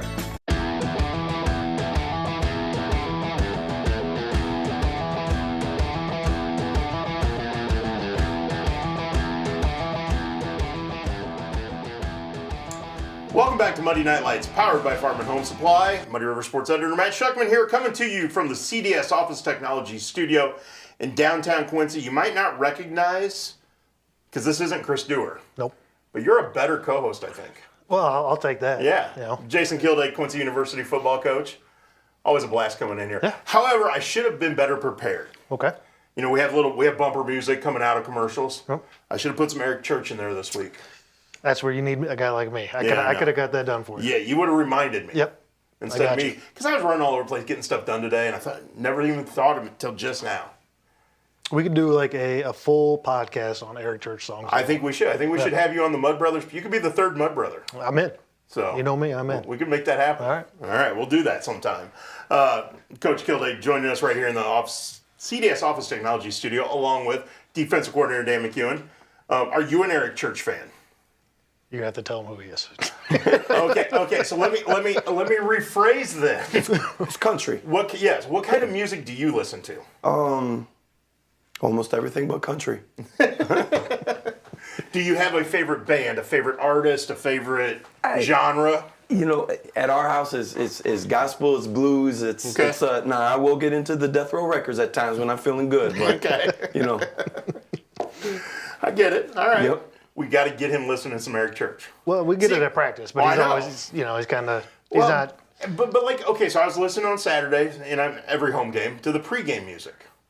And it's an interesting mix, because you got some country in there, you got some R&B, you got some rap, you got some things. So you hit all the pieces of what a football team is, because no football team is all correct one style or one genre. And that's the thing that has impressed me about this group. And obviously on game day, I spend a lot of time with your redshirt freshmen, because they're down on that end of the sideline with me. And again, different styles, different opinions, different voices. But this team seemed to really fit together in that sense, that the different backgrounds work together. Yep. Did it feel that way to you guys?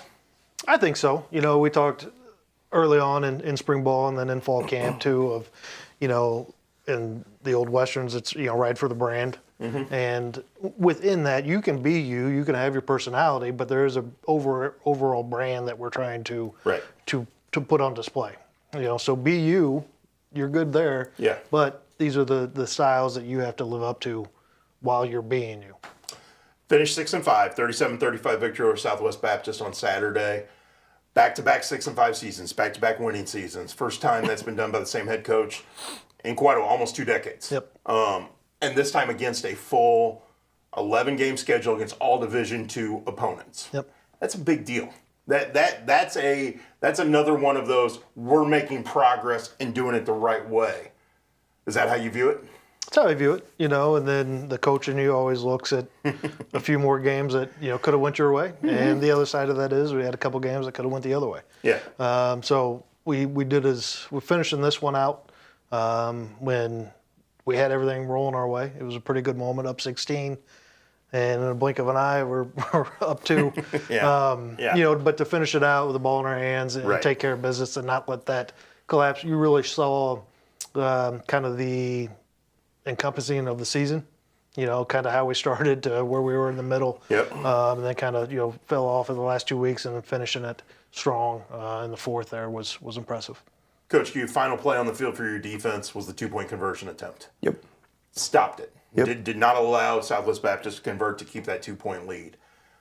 As a defensive coordinator, how proud are you guys for making sure that lead stayed and that their last snap on the field was a successful one? Always proud. And it's funny you say that because sometimes you think about the other plays, and then you got to remember you did make that play. Right. And I think throughout the year, man, the defense in general, like they came up big on certain times that really, really helped, and it was awesome.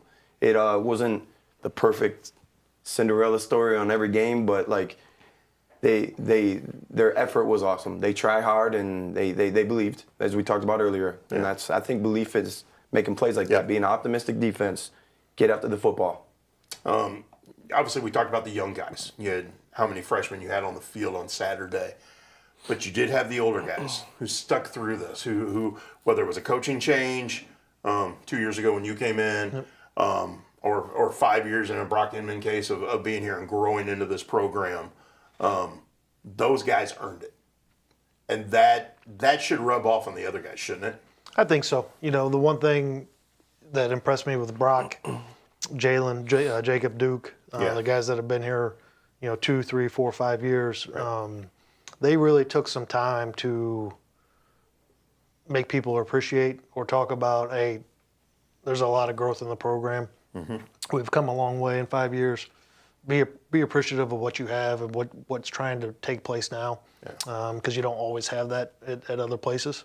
So it was kind of a, water the grass where your feet are, right? Make it green, because it's not always like this. You don't always have a staff that cares about you, that does hold you accountable for the right reasons, and cares about you not only as players but also as people, and trying to tie a bow on everything that is a college football player.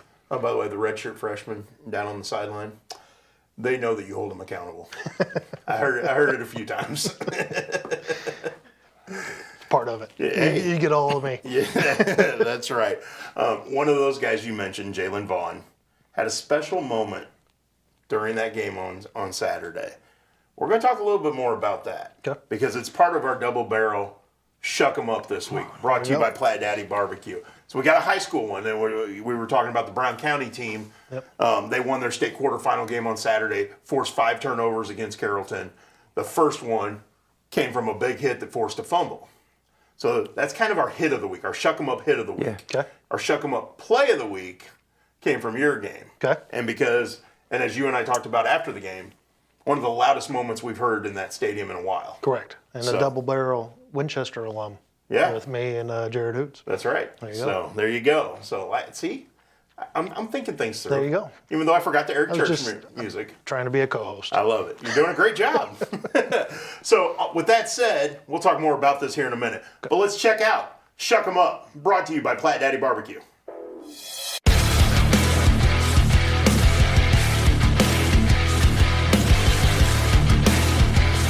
Shuck 'em Up!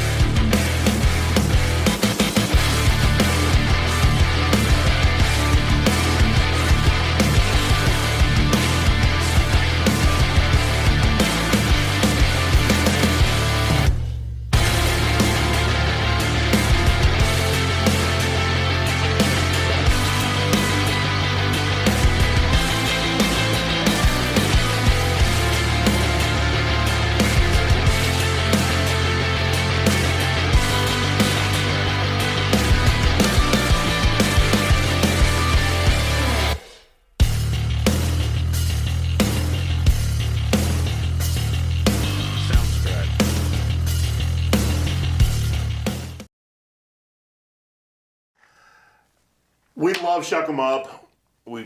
Kudos to Jeremy Platt over at Platte Daddy Barbecue for sponsoring Shuck 'em Up, and especially Chris Stewart's favorite moment of the show every week is when Jeremy Platt throws the oink dust in the air, LeBron style. Or MJ style. Or really who started it, but thank you.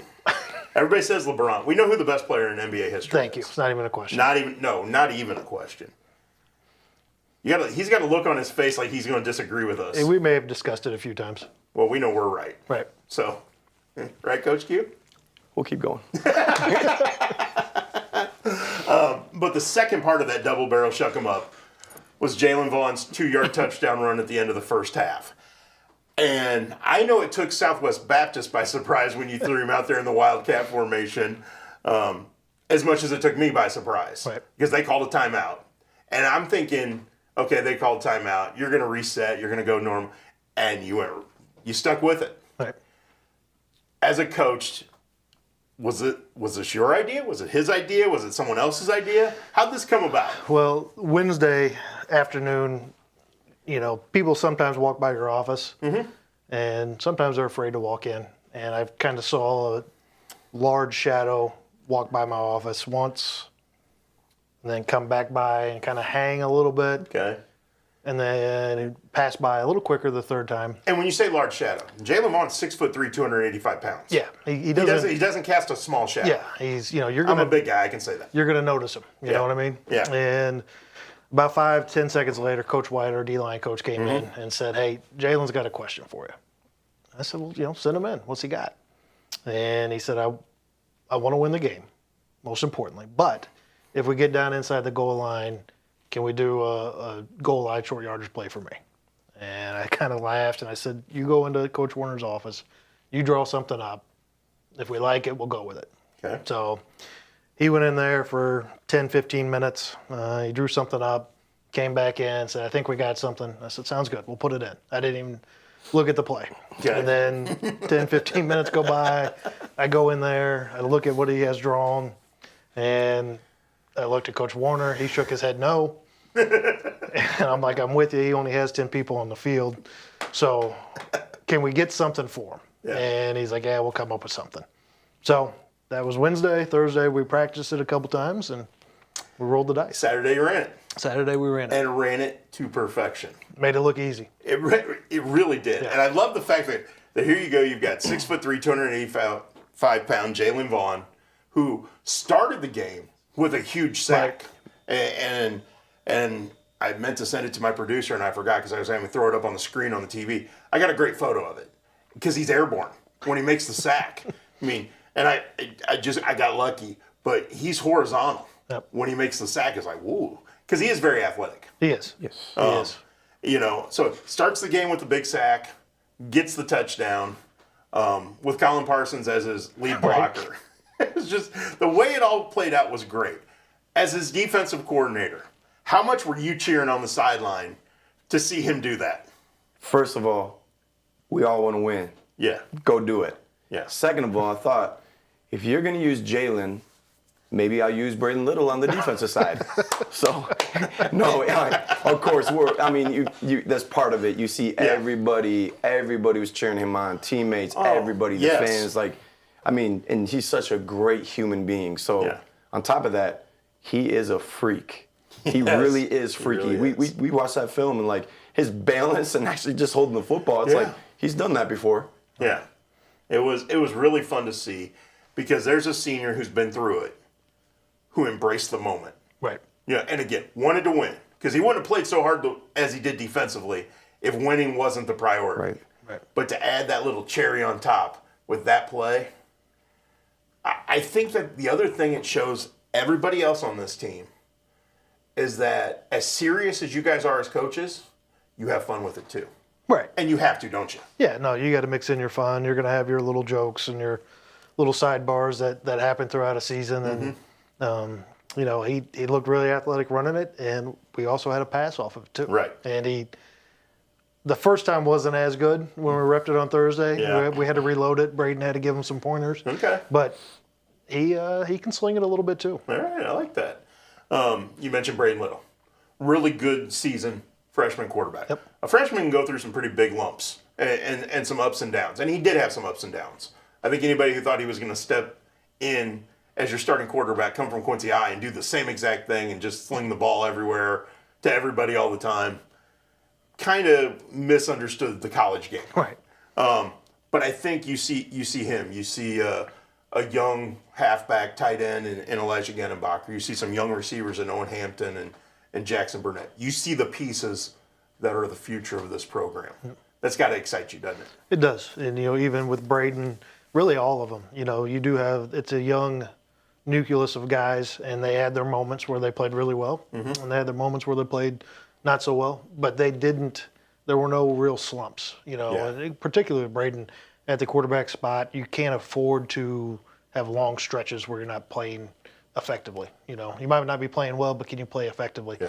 And for the most part, when he had his bad moments, he bounced right back, and you didn't have to worry about, hey, are we going to lose confidence, or we're not going to be able to perform at the level we need? He just went right back to work and kind of treated each play as its own individual season, if you will. Yeah. And I thought he was really at his best Saturday. I thought he had one of his best days. Agree. Under center for us. Would agree. Speaking of defensive young guys, your secondary is young, and again had some injuries, so some other young guys got to play. That's got to be a good building block for you guys moving forward. Because I know you're going to lose some guys up front and lose some guys at linebacker.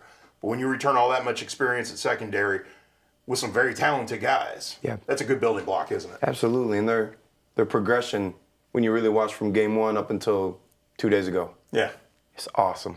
It was cool. And you just saw confidence. And, we were just talking about it. We feel good, man. Yeah. You mentioned Aiden, what a great job he did. But, Kendrick, Adamato, it's gonna be fun.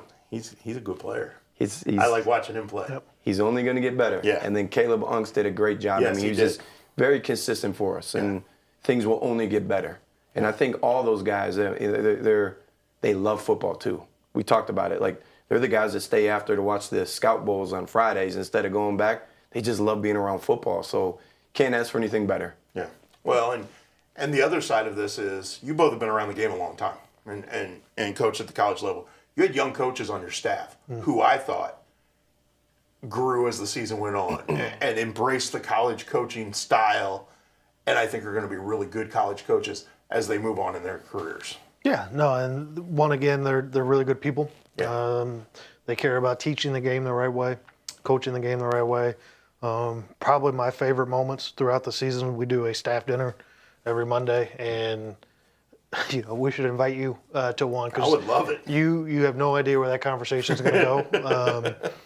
you better have some thick skin because you could get called out for, for any of your, idiosyncrasies, if you will. And, yeah. Well, you call me out every now and then, so I'm used to it.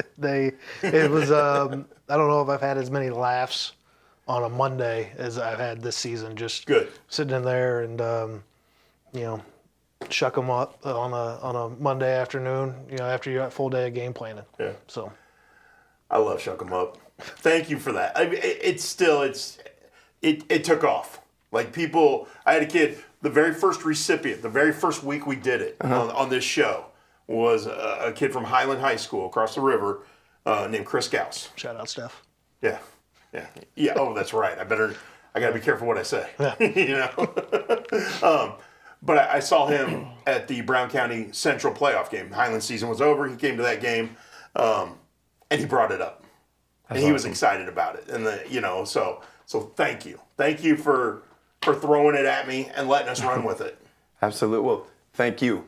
Thank you for doing what you do for us. I have fun. Yeah. I love being at practice. You're welcome anytime. And I appreciate that. We might just give you the iPhone, and let you run the music. Oh, I'm down. I want to call play next year. Comes at Can I draw one up? I will put 11 guys on the field. You reach out to Josh Raby. Okay. Okay. Raby tried to get a play in. Yeah, but he doesn't know football. He's a baseball guy. He was very upset that his play didn't get ran, and Jalen Fons did. So you can reach out to Raby and voice your concerns that way, and we can see what we can do. Well, I know he won't want anything I want to throw at him. Because I'm let's blitz. Let's go. Let's get after it. But that's perfectly fine. And you know what we're going to call it? Shuck 'em up. Of course. What else would we call it? That's right. So, guys, thank you so much for coming in. Thank you for all the time throughout the season. Yep. It was fun. Yeah. It was a lot of fun. I'm really looking forward to next year. I love being around the program. And the fact that you guys are so gracious with your time, I really appreciate it. Yeah. Well, we appreciate the coverage, and anything you need from me, don't hesitate to reach out, and then you're always welcome. Appreciate it. Yep. Awesome, guys. Thank you so much. For Quincy University coach Jason Kilday, defense coordinator Dan McEwen, we're going to take a break, let these guys get out of here. I'm sure they got other things they want to do on Monday night. And we got other things to talk about when we come back. So stick around for more Muddy Night Lights, powered by Farm and Home Supply.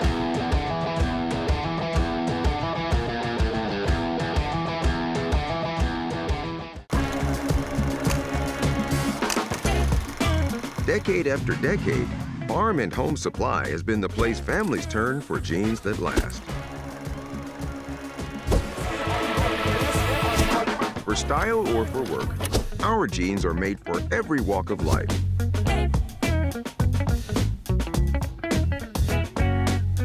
Generation after generation, denim runs in the family at Farm and Home Supply. We believe that accessing care close to home is better for you and better for your family. For 120 years, Hannibal Regional has been committed to providing community-based, contemporary health care. From state-of-the-art surgical care to innovative cancer care, and now life-saving open-heart surgery. We are dedicated to expanding access to exceptional care in each of the communities we serve. Hannibal Regional, why go anywhere else? So what separates us most from all the other dealerships is the Toyota brand itself. Once they buy a Toyota, they never buy anything else. #1 vehicle on the market, the best sedan on the market, some of the best reliable trucks on the market. And our main goal here is to try and get our customers the best payment possible. We know the process and we pass that along to you. We're simply looking to buy vehicles off the street. And we want all makes and models of vehicles. And you don't even have to buy anything in return. We'll just simply purchase it from you. We can purchase a vehicle in 10 or 15 minutes or less. Meet us at the Scoreboard, 8th in York and Quincy. The home of Quincy's best cheeseburger is now under new ownership. All our time-tested menu items, along with some great new additions, all cooked on our perfectly seasoned grill, are waiting for you. New wings and new sauces. Ice cold buckets at some of the best prices in town. Or even in a frosted mug. Corner bar comfort for your favorite game on 7 big screens. Or play your own game and win big. The Scoreboard, 8th in York and Quincy.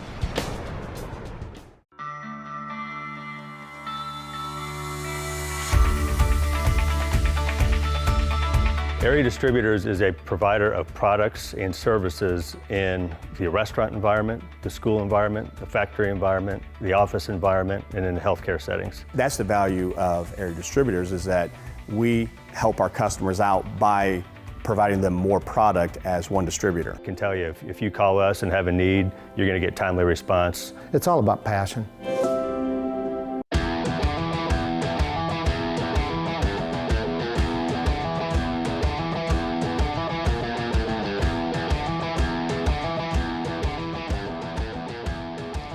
Welcome back to Monday Night Lights, powered by Farm and Home Supply. That was a fun conversation. I know we spent a lot of time talking with Coach Jason Kilday and defense coordinator Dan McEwen from Quincy University, but well worth it. The Hawks had a 6-5 season. Again, back-to-back winning seasons by the same head coach for the first time since 07-08.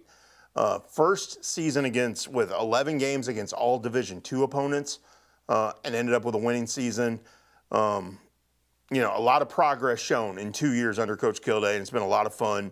I've had a blast covering those teams the last couple of years, and look forward to that in the future. And Coach Q for bringing us Shuck 'em Up. If you missed Shuck 'em Up in the last segment, we'll have it posted online. We had a double barrel Shuck 'em Up this week with Brown County's Vlad. Tongue twister there for me. That happens every now and then. Vlad Rabarsik with the forced fumble against Carrollton to kickstart that effort by Brown County in a 37-13 victory over Carrollton. That was one of 5 turnovers the Hornets forced in that state quarterfinal game. They will be playing on Saturday, 1 p.m. in Hardin, Illinois, against undefeated Calhoun in a rematch of the Week 9 showdown, which was at Calhoun as well. And the Warriors won that game 21-12. I think this one's going to be just as tight, just as kind of nasty. It's going to be a slobber knocker of a game, and that's what we all want to see, because that's kind of the way the best teams in the WIVC play. And right now they're the last 2 standing. There will be a WIVC team playing in the state championship game. Will we see a team from Missouri playing a state championship game here in 3 weeks? It's going to be interesting. We still have 3 teams alive. Hannibal in Class 4. In the state quarterfinals, taking on West Plains. That game is 7 o'clock Friday night at Porter Stadium in America's hometown.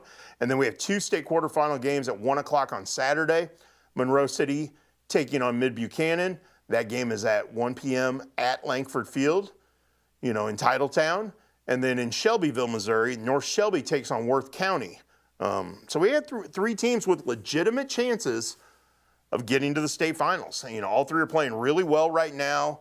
Monroe City maybe playing the best of the 3 in terms of all aspects. That team has been really good defensively, really good offensively. Special teams have been dynamic. They got a multifaceted backfield. Quincy Mayfield, Jaden Holland, Peyton Hetherington. And you can't forget about Wyatt DeGrave and all the work he does at quarterback. They've been opportunistic defensively. Up front, they're really good defensively. And they're not overly, they're not huge up front. But Lane Chin, the Clarence Canyon Conference Defensive Player of the Year, has been dynamic.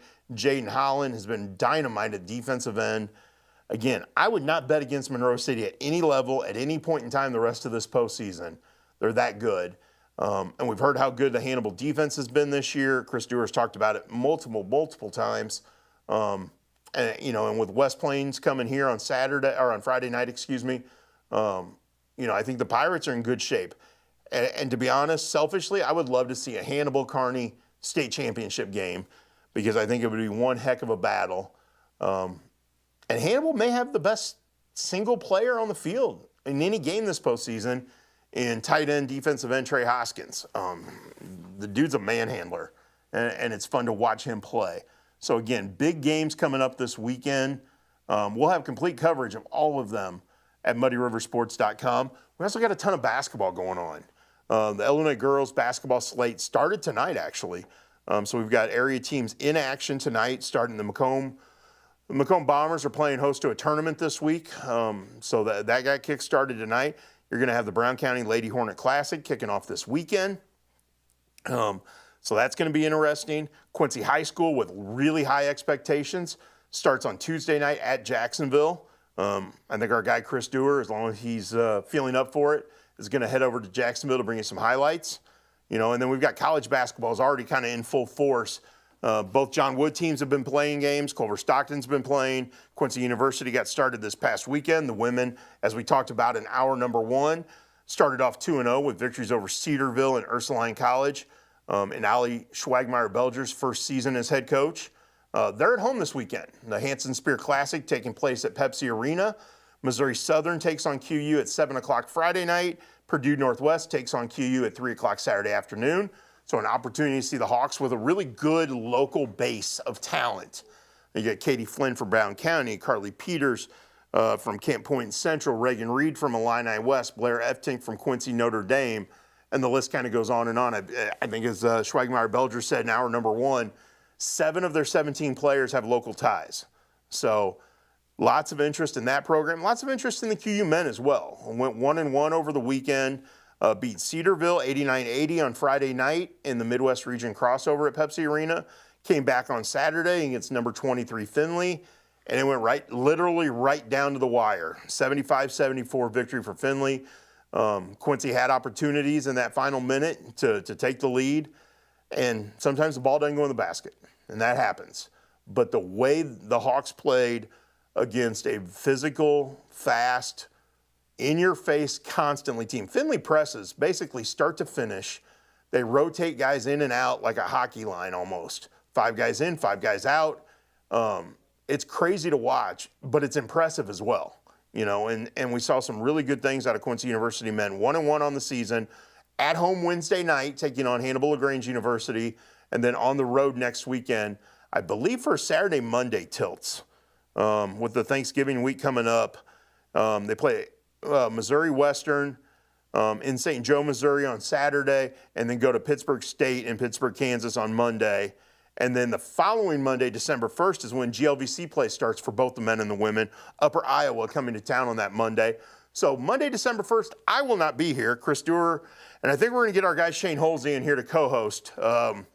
Shane's been our workhorse on Monday nights throughout the fall when we've had volleyball or soccer, or tonight we've got some basketball going on.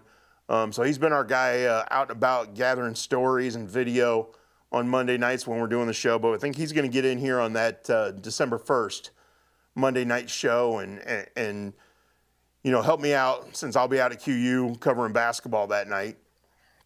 But again, again, we got Thanksgiving next week, which means Thanksgiving tournaments. I know Brad Tomhave, the Pittsfield boys basketball coach, sent us the schedule for the Pittsfield Socky Turkey Tournament today. I know we've got the QHS Thanksgiving Tournament coming up. There's going to be games at the Pit at Quincy Notre Dame on Thanksgiving weekend. So again, a lot going on. We might even have a state championship football game, and Chris Dewar and I were talking about it. Even if Calhoun beats Brown County, we may go, even though Calhoun's not technically in our coverage area, they are part of the WIVC. A lot of people with a lot of interest in that game. It'd be a lot of fun to be at a state championship game, and that Class 1A state title game, regardless of which team comes out of the north and which team comes out of the south, is going to be a barn burner. It's going to be electric, going to be a lot of fun. Our guys, our cohorts from the View from the West podcast have already reached out, and I think championship weekend, we're going to have a shared show between Muddy Night Lights and View from the West to talk about that team.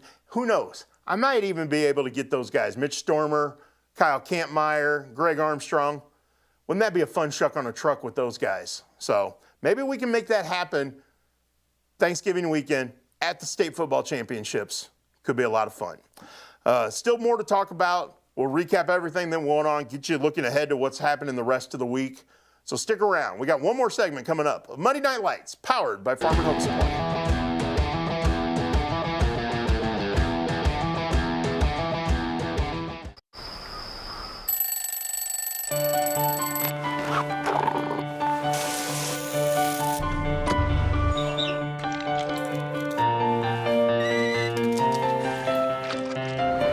Since 1929, we've been here to serve our communities with the best products and the best service. You are the reason we go to work every day, and we thank you for that. After all, we live where you do.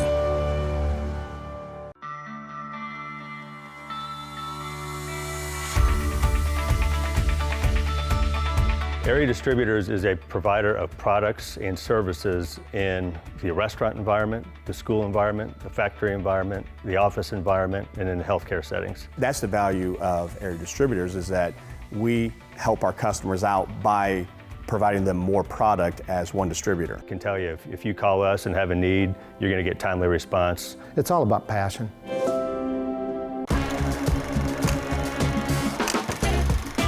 Decade after decade, Farm and Home Supply has been the place families turn for jeans that last.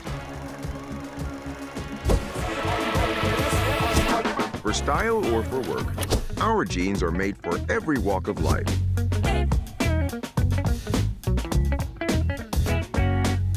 Generation after generation, denim runs in the family at Farm and Home Supply. Since 1985, Hess Auto Agency has been your trusted source for pre-owned vehicles in the tri-state area. Families have experienced the Hess difference for generations and know they'll get the best vehicle buying experience in our region. With an ever-changing inventory, you'll find the right car at the right price. So when you want the best, don't guess. Choose Hess. Hess Auto Agency, 1124 North 24th in Quincy.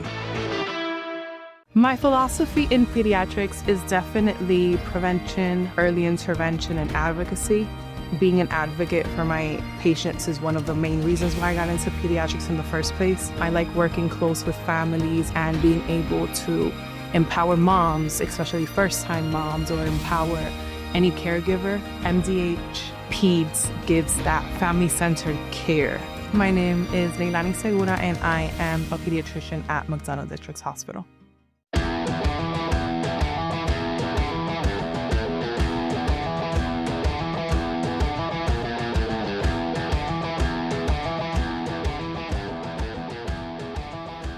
Welcome back to Monday Night Lights, powered by Farm and Home Supply, coming to you from downtown Quincy in the CDS Office Technology Studio. I'm Muddy River Sports Editor Matt Shuckman. It's been a fun night talking basketball, talking football, getting prepped for postseason games, getting prepped for the start of basketball seasons. Really enjoyed breaking it down with Quincy University football coach Jason Kilday and defensive coordinator Dan McEwen. We brought you the Shuck 'em Up hit and play of the week, a double-barrel dose of Jeremy Platt's barbecue with the Shuck 'em Up play of the week. Vlad Rabarczyk from Brown County and Jalen Vaughn from Quincy University with our two plays. Make sure you go check that out. We'll have that posted on our website as well by tomorrow morning. We also had the adjusting chiropractic adjustment of the week in hour number one, the defensive edge play of North Shelby turning the tide against Knox County. Thank Chris Dewar for doing that. My cohort hasn't been here tonight, understandably so, battling a little bit of, that time of the year where you get a little cough, you get a little sore throat, you get a little hoarse. You got to battle through it because of all the adjusting weather, and he got bit by a little bug of something. So hopefully he gets better as the week goes on. Hopefully he got a nap today. I know he wanted one. He was feeling a little under the weather. So want to give him the night off to make sure he's feeling good because we got a big week ahead. Illinois playoff games, Missouri playoff games on the football scene, high school basketball, and college basketball going on tonight. Both the WIU men and women at home tonight at Western Hall. First home game for the men. They started the season with 4 road games, literally on opposite ends of the country, of the continental United States. Opened the season at Radford in Virginia. Also played 2 games in California, along with a stop at the University of Iowa. 0-4 start for the Leathernecks. Not a surprise considering the level of talent they were playing against in those type of teams. But they are at home tonight playing Co-College, currently early in the second half with a 51-49 lead. I'm going to check real quick and see if I can find our one local product on that team, Danny Stevens, transferred from the University of Missouri, Southeastern graduate. He's been battling some injuries, so I don't think he's playing tonight. We'll see if he gets in. He hasn't gotten in yet. But he's going to be a factor for the Leathernecks in due time, trying to get healthy, he battled injuries throughout his 2 years at the University of Missouri before transferring. So we'll see some good things from him coming up. I guarantee it. And we're seeing really, really good things out of the WIU women's basketball program. 4-0 now after tonight's victory. taking on Chicago State, and my computer has decided not to cooperate. Oh, there we go. 86-75 was the final score. Leathernecks with the victory. And again, 3-0 on the season. I think one of those first 4 games was an exhibition. So 3-0 now. Mia Nicastro, what a night. 31 points, 15 rebounds, 2 block shots. That's quite a night. 11 of 15 from the field, 9 of 10 from the line. Leathernecks overall shot 50.8% from the field, including finishing the game with a 66.7% shooting percentage in the fourth quarter. Wow. The only thing the Leathernecks didn't do well tonight was shoot the 3. 2 of 15. Didn't matter because they were scoring inside at will, it looks like. 42 points in the paint for the Leathernecks tonight. So if you get the chance to go to Western Hall, make sure you check out the WIU women. Mia Nicastro, outstanding. Reagan McCowan, outstanding. They got 2 of the best players in the OVC right there. And it's going to be a fun winter watching J.D. Gravina's team take on the league. Again, he's got some local talent on there from Macomb, from the area, you know, and he's been there now, I think it's 15 or 16 years. He's really done a great job of building that program, and this is going to be one of his best teams ever, I got a feeling. So, and I really like the WIU men. Chad Boudreau doing a great job building that program. Again, they had money games to start the year. They had to put some money in their coffers, so they went on the road and took it on the chin. You know, 0-4 start to the season, but a win tonight would really do them some good things. Again, if you get the chance, get to Western Hall this year. It's going to be a lot of fun to get the chance to get to Pepsi Arena. We got good college basketball in our area. Really looking forward to seeing what those teams produce as we move forward, and really anxious to see what our high school teams do. You know, our guy Shane Holsey did a couple previews already. He went out and talked with the Quincy High School and Quincy Notre Dame girls. That was when they opened practice last week, or 2 weeks ago now, 2 weeks ago today, and did previews on those teams. He did a video package on the Brown County girls. No seniors on that team, but a really, really good junior class, a really good underclassmen. That's a team that's going to be fun to watch. Also did a video package on West Hancock. Jaden Clymer, senior, one of the better players in the area. Grace Grodhouse, great point guard. And they've got some incoming freshmen that are really talented. So, again, the youth movement over the last couple of years on the girls' high school basketball scene has been really impressive. Take a look at the Quincy High School girls, for example. One senior. You know, Madeline Hamby, who's going to go on and play college basketball, is a really good player, really good three-point shooter. But some of their more recruitable players, I would say, Chloe Nicholson, Jada Brown, Miley Longcourt, are all underclassmen. You know, this team's going to be good for the next couple of years, and Brad Dance has done a nice job of upping that schedule to challenge this team in that regard. Across town at Quincy Notre Dame, Eric Orrin returns a really good, solid senior class. He had 3 signees last week who are all going to go play Division II college basketball. Ari Bueller and Jenna Durst are both going to Quincy University. Tristan Pieper is going to Maryville. And then he's got some really talented other players. It's going to be fun to watch. And then you look at the talent from this area that's already gone on and playing college. Lauren Miller, Camp Point Central graduate, freshman at SIU Edwardsville. Got the OVC Freshman of the Week the first week out of the gate. Had a career-high 25 points in one of their games. Had immediately emerged onto the scene. Great to see. Quincy Notre Dame graduate Sage Stratton, the Muddy River Sports Player of the Year last winter when she led the Raiders to a 4th-place finish in the Class 3A state tournament. Freshman now at Drury University. Had a really good exhibition season. I know she had 3 points in their opener, knocked down a 3. Again, she's going to do good things for the Panthers. And we talked about Quincy University and its young area talent that's making an impact there. So, I mean, the area basketball scene, especially on the girls' side right now, is really dynamic. And there's a lot of teams we haven't really touched on yet, and we're going to get more in depth with the Missouri side here coming later this week. Our guy Shane Holsey, he's out and about tonight doing some of those stories. I know he's going to go take a look at the Highland girls basketball team.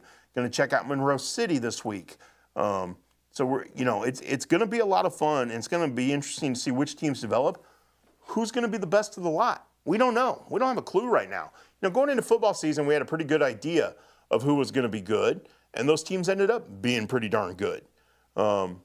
I don't know if any of us saw Brown County as being the last Class 1A team or the last Illinois team standing from our area. I think a lot of people assumed it was going to be Camp Point Central. Well, Brown County took down the king. Now it gets to be the king itself. So, and it has a chance to be the ultimate king if it can get to the state title game. So, great job by the Hornets. I'm looking forward to going out to practice on Tuesday.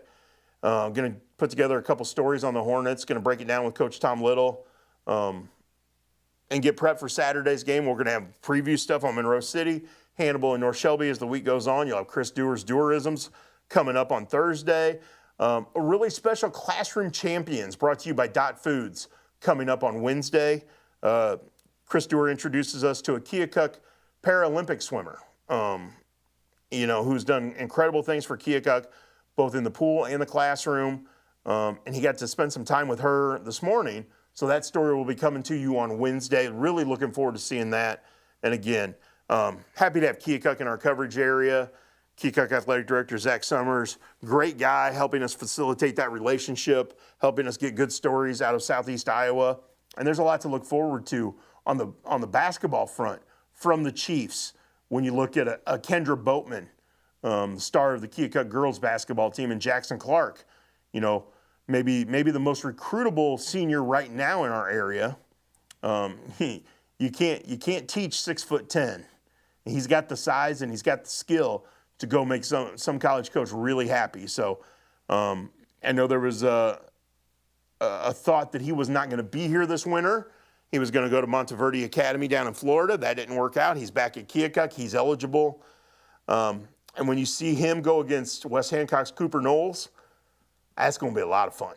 And there's a lot of really good matchups in store for our area teams, certainly right out of the gate even. Quincy Notre Dame boys who have high expectations with a big, talented senior class led by Jace Allensworth, who just signed with Quincy University. He's Brad Hoyt's first recruit for this upcoming recruiting class. He signed his national letter of intent last week. And he's going to lead the Raiders up to Wharton Fieldhouse at Moline to take on the Maroons next Tuesday night, a week from tomorrow night, to kickstart their season. So they're going to get a game in before Thanksgiving weekend, which they haven't traditionally done. This worked out. They could take on Moline, one of the better teams in the Western Big Six Conference. I think it's going to be a whale of a matchup. I can't wait to make that road trip. It's going to be a lot of fun. Wharton Fieldhouse is right up there. It's one of my 3 favorite Illinois high school venues. Blue Devil Gym, the Jacksonville Bowl, Wharton Fieldhouse. Those are my 3 favorite in the state of Illinois. I've seen a lot. There's a lot I haven't been to still. My wife told me I should keep count. I should make a list of all the gyms in Illinois I've been to. I don't know if my memory is that good to remember them all. But it would be kind of a fun project to see where I've been and which ones I haven't been to. Because we talk about that a lot. And a buddy of mine, Vincent Johnson, is doing a book, Illustrious Gyms of Illinois. He's a photographer, and he has traveled the state taking pictures of some of the best high school basketball facilities in the state. That book's for sale now. I think it's out. He had a big whole pre-publication sale going on, but I think he's got copies of it now. If you get a chance to check it out, please do. It is going to be dynamic. I can't wait to get my copy of it, so I hope he sends it to me soon.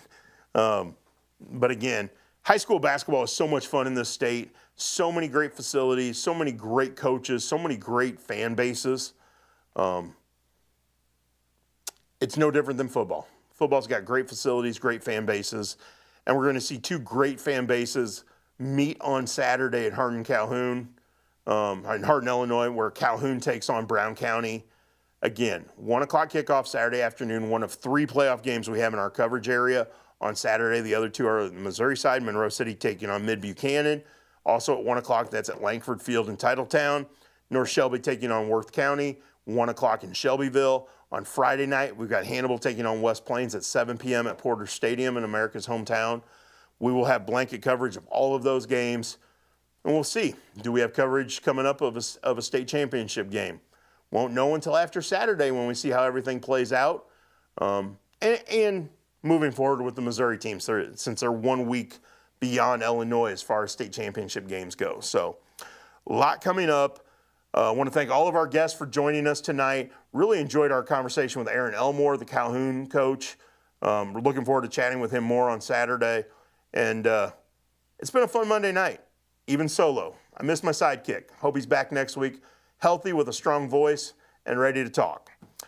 I'm Matt Shuckman, Muddy River Sports Editor, and we will see you right back here next week in the CDS Office Technology Studios for another episode of Muddy Night Lights, powered by Farm and Home Supply.